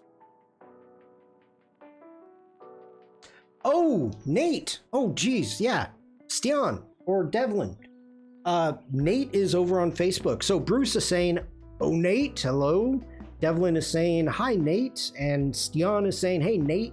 Everybody's saying hello to Nate, and Nate cannot see chat. I don't know what that picture's for. But anyway, I'm going to be using the upscale and all the freaking tools that I can, trying to get these, trying. So, I don't know. What do you mean? What are you asking, Bruce? Are you asking that Nate can't see? So, here's the thing. Restream, for whatever reason, Meta or Facebook doesn't allow posts to go to Facebook. So Restream can gather all of the chats wherever I'm streaming and put it into one place. Then it's able to send it out. Now Twitch and YouTube allows Restream to post chat. Facebook does not. So Facebook doesn't get to see all of chat. They only see what's typed in the Facebook chat. Alessandra, hello. So that's why when somebody comes in Facebook, I try, if I remember, I try to read when chat is saying hello to them. Try. I don't know if I always succeed, but I try. Okay.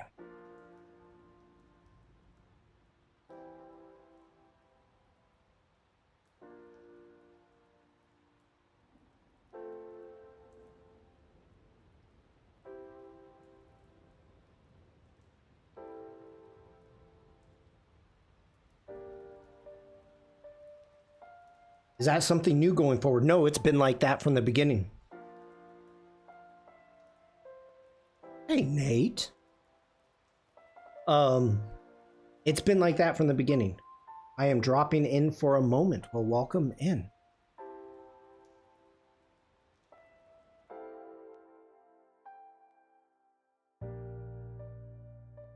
Hope you had an amazing birthday. I had a very good birthday. Thank you.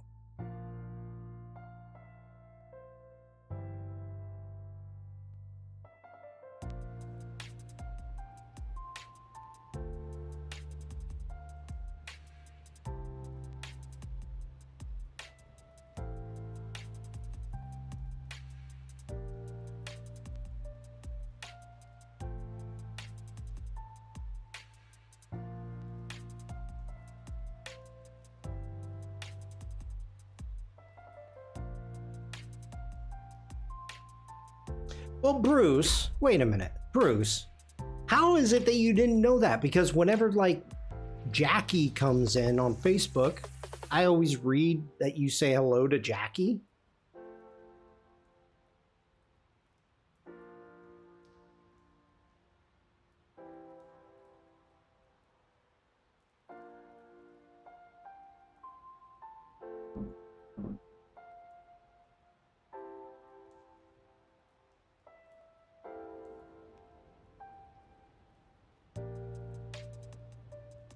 Remember to drop a like on the stream.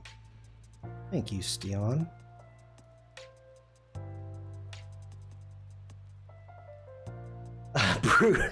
Bruce says, yeah, but I thought that's just part of what you did. Me. It can be. It can be.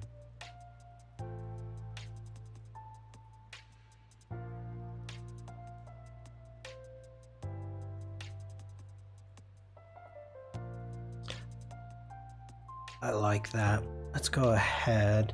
We're going to create a virtual copy.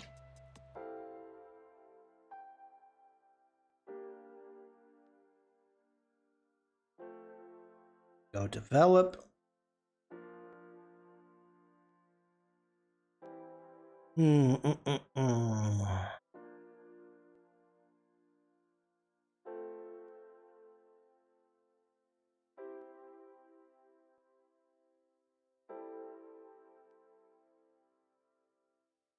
This is really funny. I am really having a tough time with black and whites.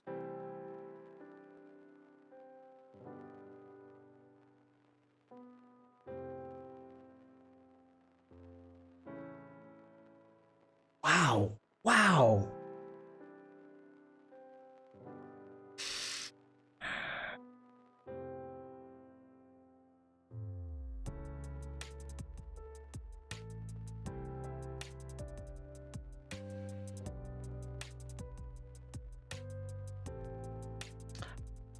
I did not get to see the video on demand of that. They are a bit dull.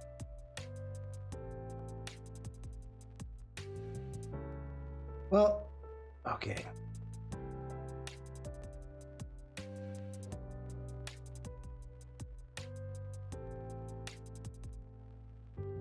Like, hold on. So I started playing around, wanting to get back into some black and whites. And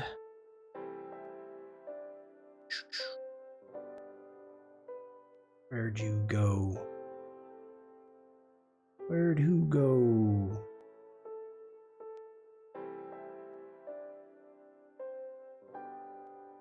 And I don't know if the subject is getting me.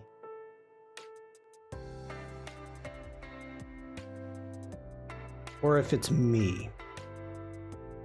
Now, like here's one that I worked on. And shoot. Wasn't it like blood? No. Did I pass it?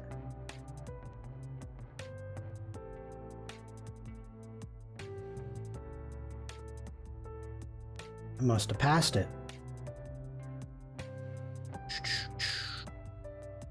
Here's another one.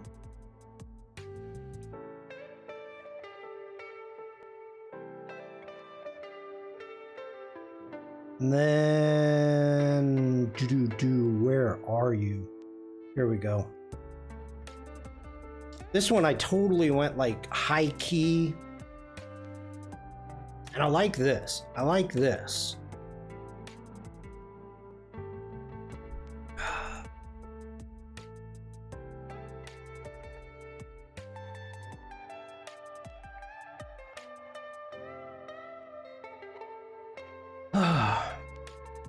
Are you doing like a black and white series?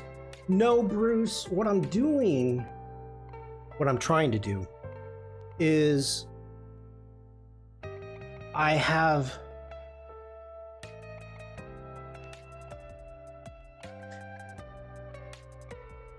I had a little bit of an inspiration, and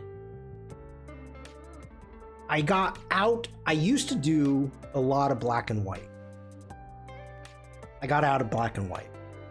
I stopped doing it because I didn't understand. It doesn't matter why. I stopped doing black and white, and I've kind of wanted to get back into some black and white, and I feel like I'm relearning how to freaking edit. So it's frustrating right now to me because I want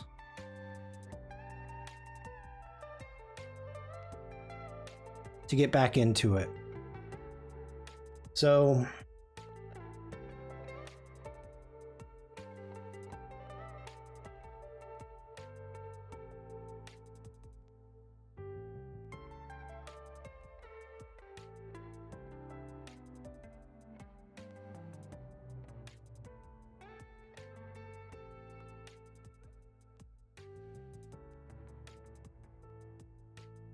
and that's more or less the reasoning.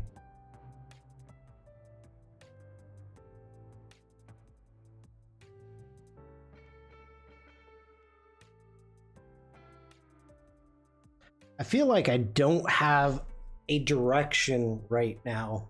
Like, I don't have a style that I'm going for. It's one of those things like, okay, I'm getting back to traveling. I'm getting back into, you know, having fun.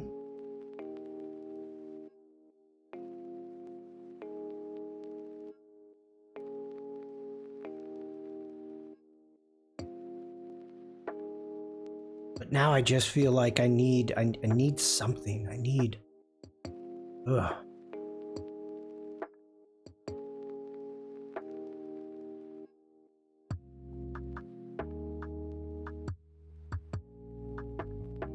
Yeah, I think that's the best thing. I don't feel like I have a direction right. That's the problem.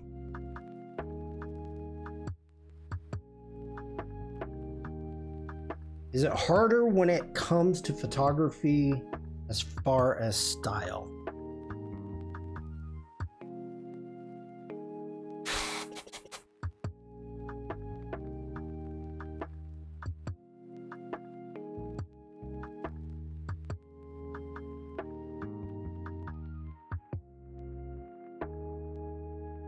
Thank you, Oliver. Okay.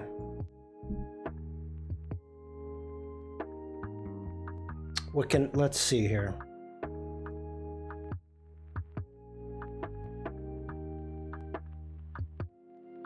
The colorization. Get back here for a second. The colorization that people do, there's a huge thing of going back and, you know, going in and saying, oh, okay, we're going to do some color grading. Let's go ahead and our shadows. Let's take that to right there. Gonna do that. Let's jump into our midtones and let's go about right there. Let's go into our highlights and about there. There's this whole color grading of saying, okay, this was the thing. This is what everybody did. And here's the original. And then here's with the color grading. And everybody was doing this. And this was the big style. This was like, ooh, yeah. And then you've got people that are going in with their blue skies and turning them teal. Oh, do we have ads? Ads. Oh, crud. All right. Well, since Bruce is in ads, I'll wait to finish this topic. But okay, you're back, Bruce. So as I was saying, let's get back into here. Like, here's the original photo, and with color grading style for the last few years, everybody's been doing this, you know, orange and blue. Thank you, Nate. And so you can see the difference, and they're like, doing this, adding blues to the shadows. It's my pleasure, Nate. And you know, warming up the highlights and the midtones, and this was a big editing, and everybody's like, ooh. So it's kind of one of those things like, yeah, I can do all this. I can turn a blue sky a different shade of a different hue and turn it more of a teal, and people are thinking like, this is the style, this is their style. And it's really like, really, like, okay, you know, everyone's like, you got to stay on brand and everything's got to be the same. If somebody looks at a photo, I want them to know that this is my photo, you know, this is the style that I am doing. And just gets old, you know. I would rather have I gotta change this now. I'd rather have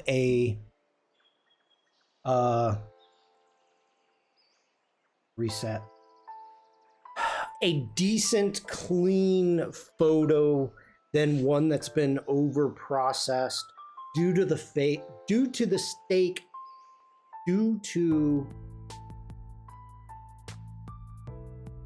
reasoning of over processing, because you can. One of my photography tutors was adamant that if people recognize your editing style, then your editing style is boring. Wow. I can't say I've ever heard of that.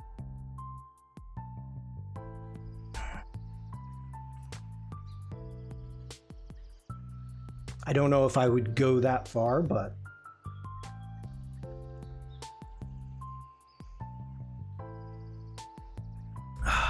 was I done with this one? Oh.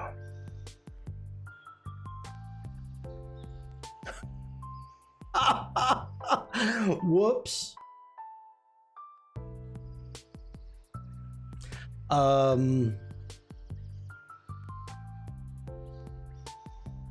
Whoops.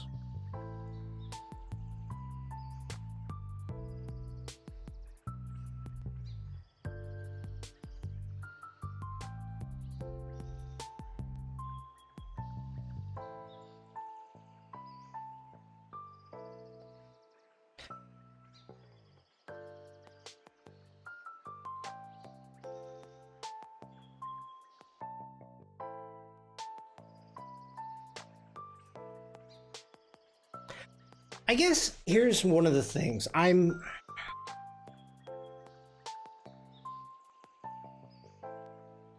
The idea of traveling. I love traveling. I love taking photos when I travel. And I also really enjoy editing. The editing part right now,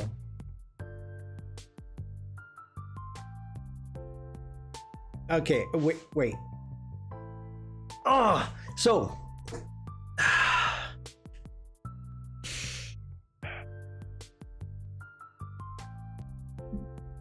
I think he meant if people start to recognize the way you edit photos, then it means you're editing them all the same way.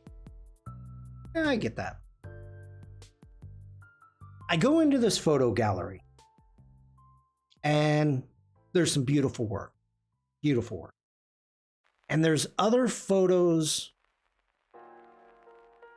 and I'm like, Really? Now, I know 90% of this was shot on film. Great. Hunky dory. Some of it was bad technique taking the photo, but others were like, I know you can fix this and do this in the darkroom. And I'm sitting there. There's three stories of photos. Going up, we get up to the third level, and I'm with Mrs. Shawn, and I'm like, I really need to stop being so hard on myself. And she full-heartedly agrees that I'm being my worst critic, in the sense of I go through these photos and I'm expecting something to pop. Like, I want a photo to hit me like in the face and I can just be so happy with it. And I don't know if I have become jaded in the sense of not allowing myself. Abdul, hello. Welcome in. Good to see you. I don't know if it's my own fault.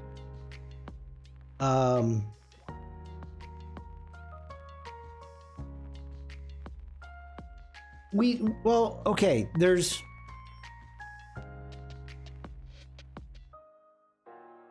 it's not so much being hard on myself in the sense of saying, okay, I'm looking at this and, you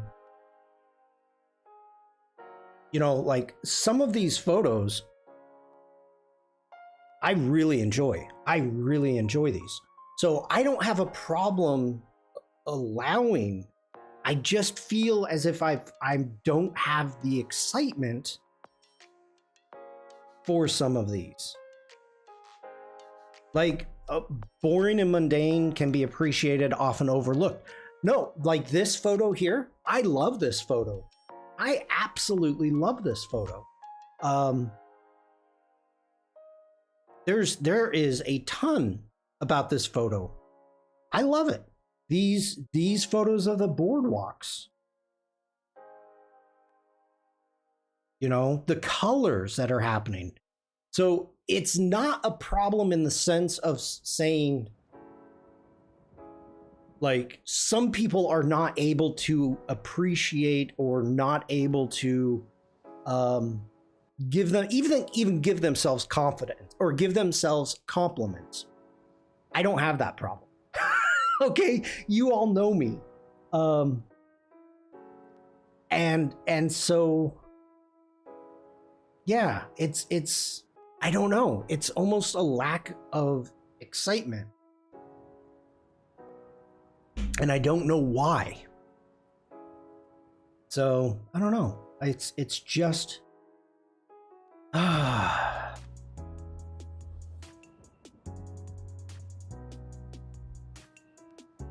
yeah. Okay. By the way, thank you, Devlin. Let's go ahead and work on... Hi, Jack! Let's work on one of these. One from the village. This is going to probably be one of our last ones.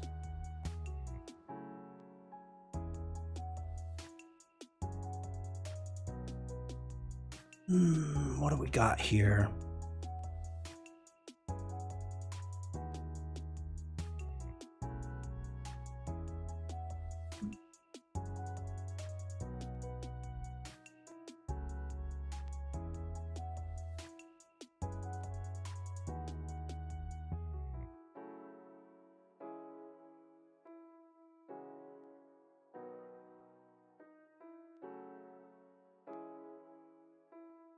Jack says, oh my God, it's 8 a.m.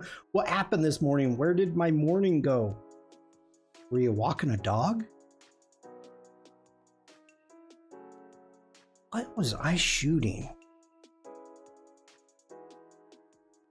F8. The dogs are time suckers. Oliver says, I find it frustrating sometimes when I'm not able to make a photo. Look how I remember seeing the scene. There's many times I've seen something and thought, ooh, that looks nice. And then I get home to the photo and it's a bit meh. Yes, I agree. We live in a rich world like when you too much spicy food, then can't enjoy more bland things as much. Blend your palates. Blend your palate.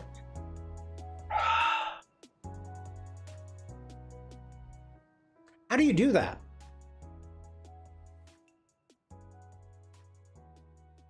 I mean, okay, so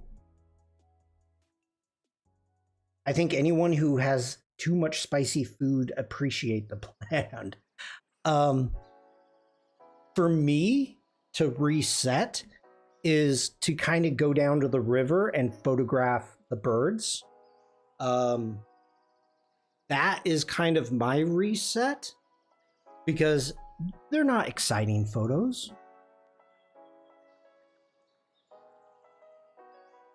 It can be. Puffins. I wish.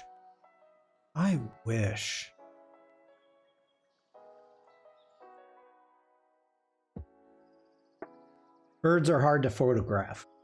Well, it's a challenge, but it's also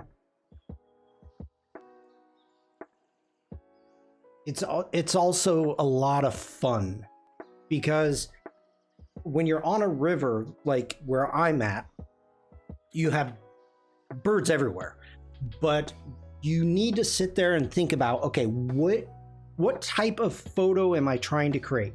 Do I want to try to get Tim? Thank you so much for the birthday wish. Thank you, Tim. Do I want to catch a heron that is flying low to the water? Do I want to catch a bird that's about to eat? Catching a fish? Do I, you think about these things. And so from there, you are trying to get in and watch and know which way the wind is going. So the birds are going to be flying a specific way, blah, blah, blah, blah, blah. And where do they feed? What do they eat? All of this stuff. So you kind of have to pay attention to all of this. And to me, it gets to be a lot of fun. Takes work and time that we too often deny ourselves. Relax, meditate, think, move slowly, take notes. That's it. Good tips there, Devlin.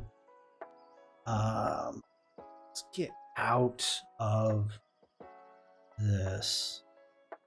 Okay.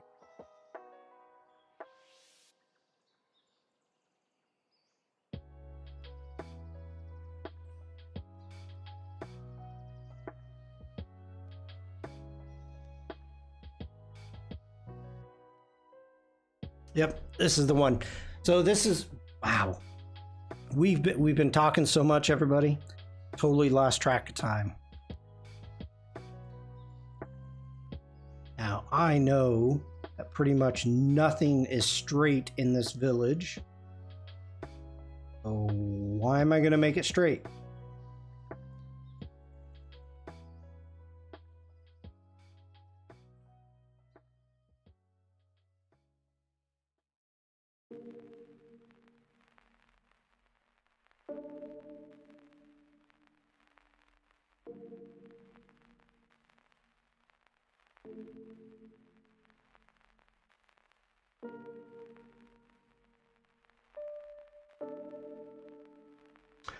By the way, Tim, if you're still here, this is Monschau.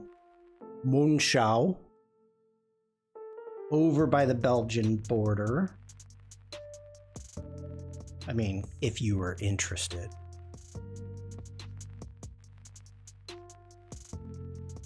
In the Eiffel National Park.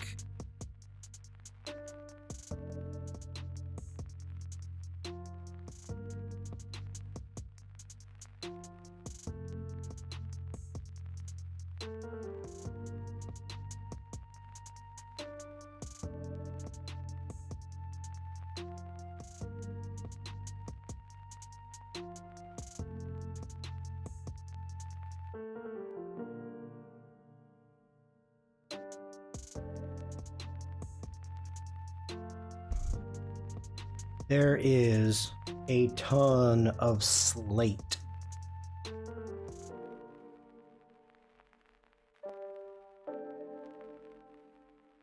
We're gonna get that. There we go.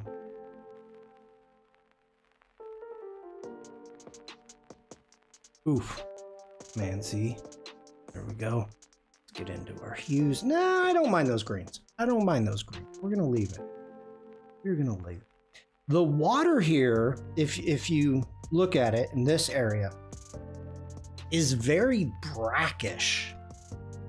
And I don't know why, but it's quite brackish.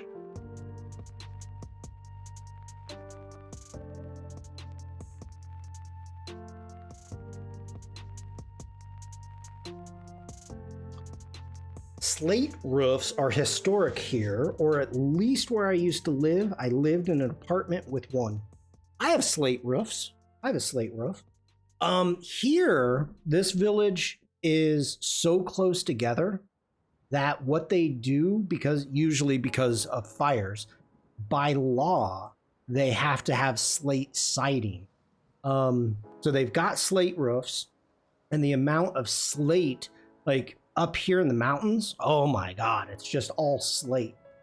And this, I think the slate roof,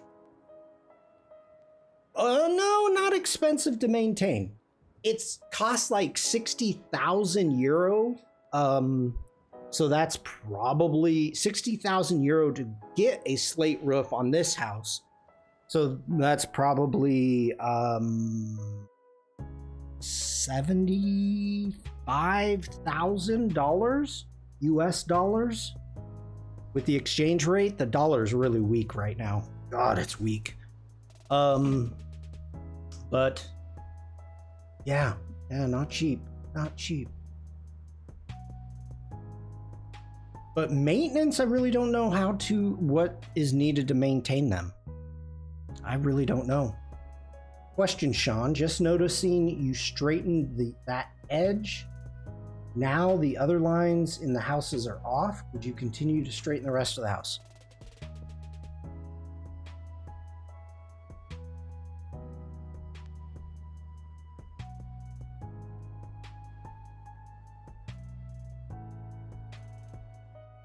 The way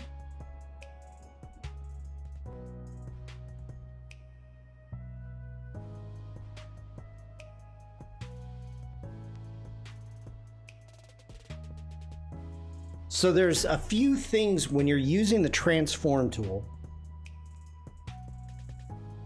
Literally all I did was I tilted this image from there to there.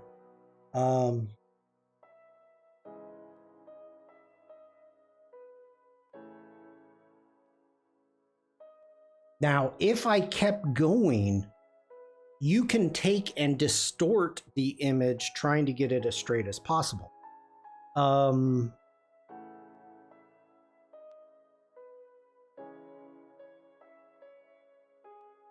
go ahead and reset this. We're going to set that back. Let's get into transform. So if I wanted to, if we go through here, Bruce, and we want that straight, and we want that straight, that actually looks better.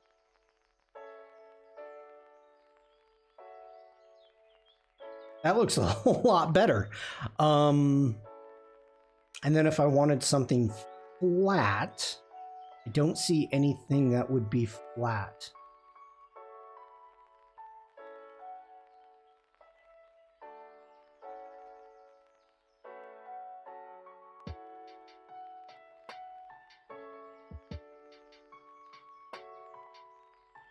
Good call, Bruce. Jack says, flat roofs are really expensive to maintain. You have to replace them more often. The house I lived in is mid-century and used to have a flat roof. They built a steeper roof right over the top, and now I have a weird attic between the two roofs. Wow.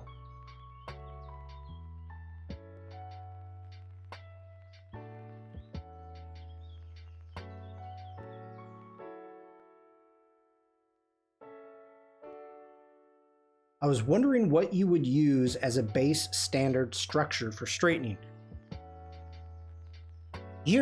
Okay, so Bruce, this is what you want to look out for straightening. When you have a straight line like this window and it's close to the edge, it's very just off in your brain when you've got that building so out of whack. That window is out of whack in comparison. So that is something that I would do.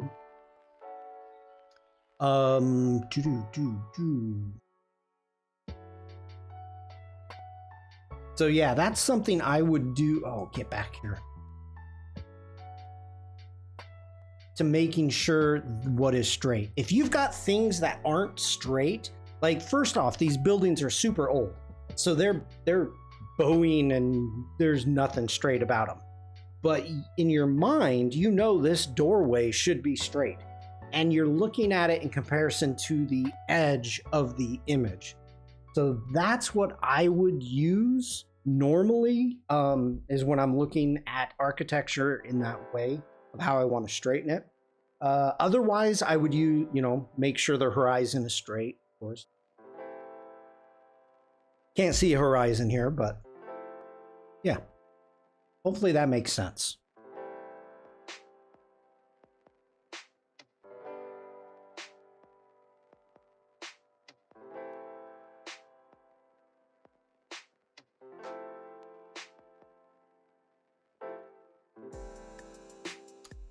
No, thank you for asking. All right.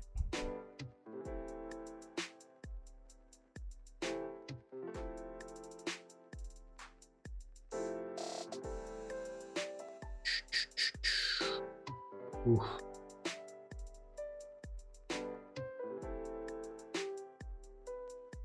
All right, just getting things back. That's a bit too much. Bring that down just a hair.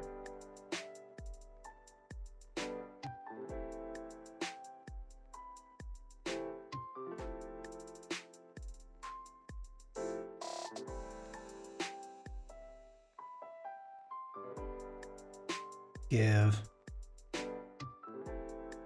little bit of a vignette.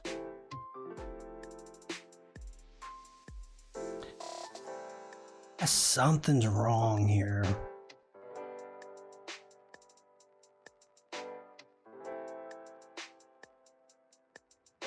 Yeah. Subtle.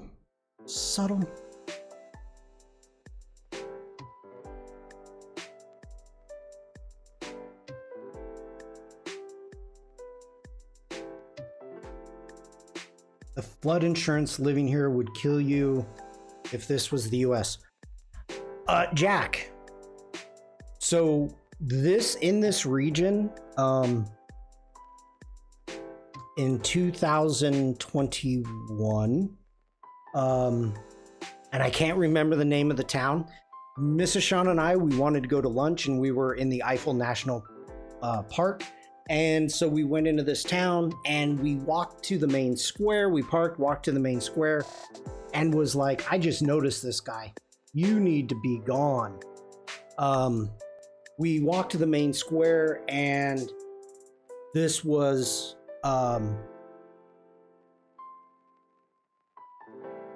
there was all this devastation.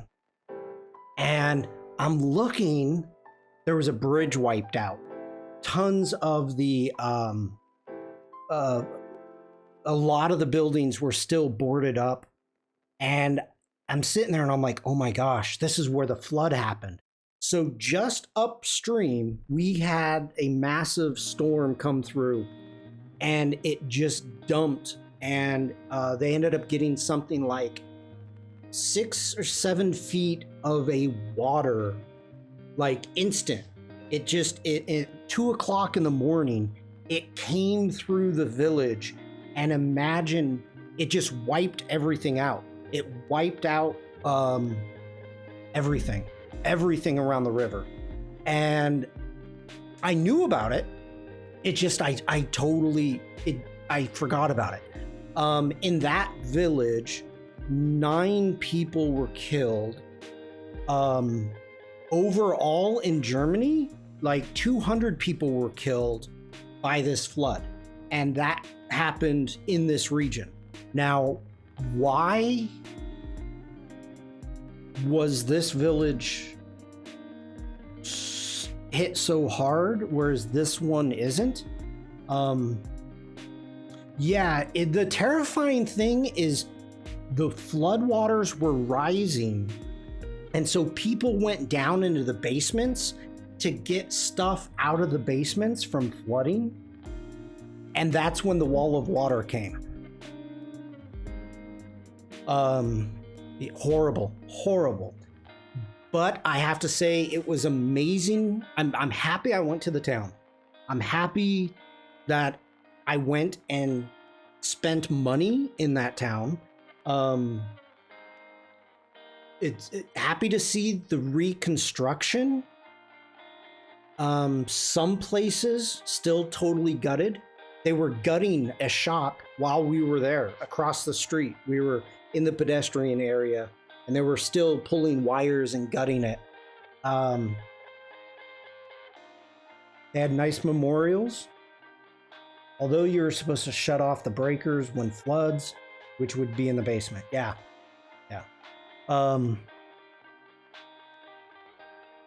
It's, I remember seeing it, and a lot of people, because it's right on the Belgian border, a lot of people from Germany as well as Belgium came to help, and any way that they could.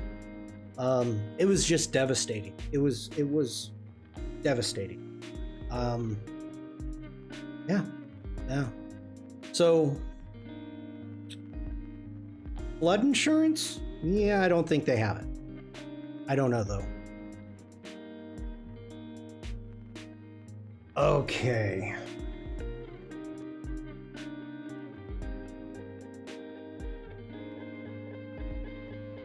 Let's take a screenshot for my thumbnail.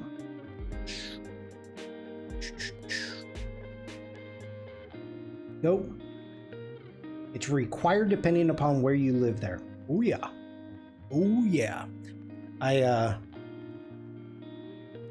My Mrs. Shawn, being a working with real estate, is very well versed in that. Okay, let's see here.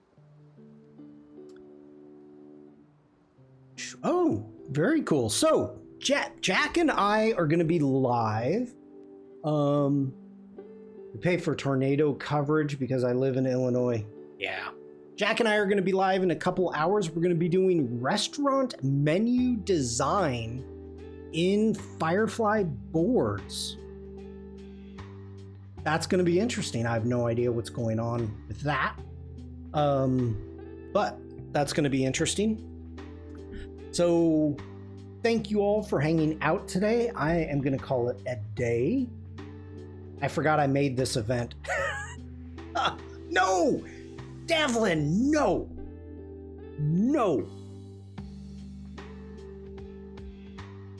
If we're doing tacos, we're gonna have to cut up some badger meat. We're gonna make badger meat tacos. Oh.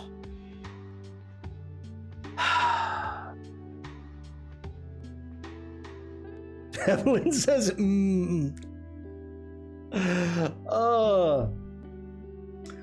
okay. I was just reading about a Mexican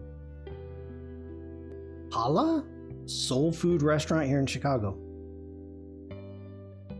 Nice. Nice. Okay, so I'm gonna end things here. Thank you everybody for hanging out. Today was a lot of fun.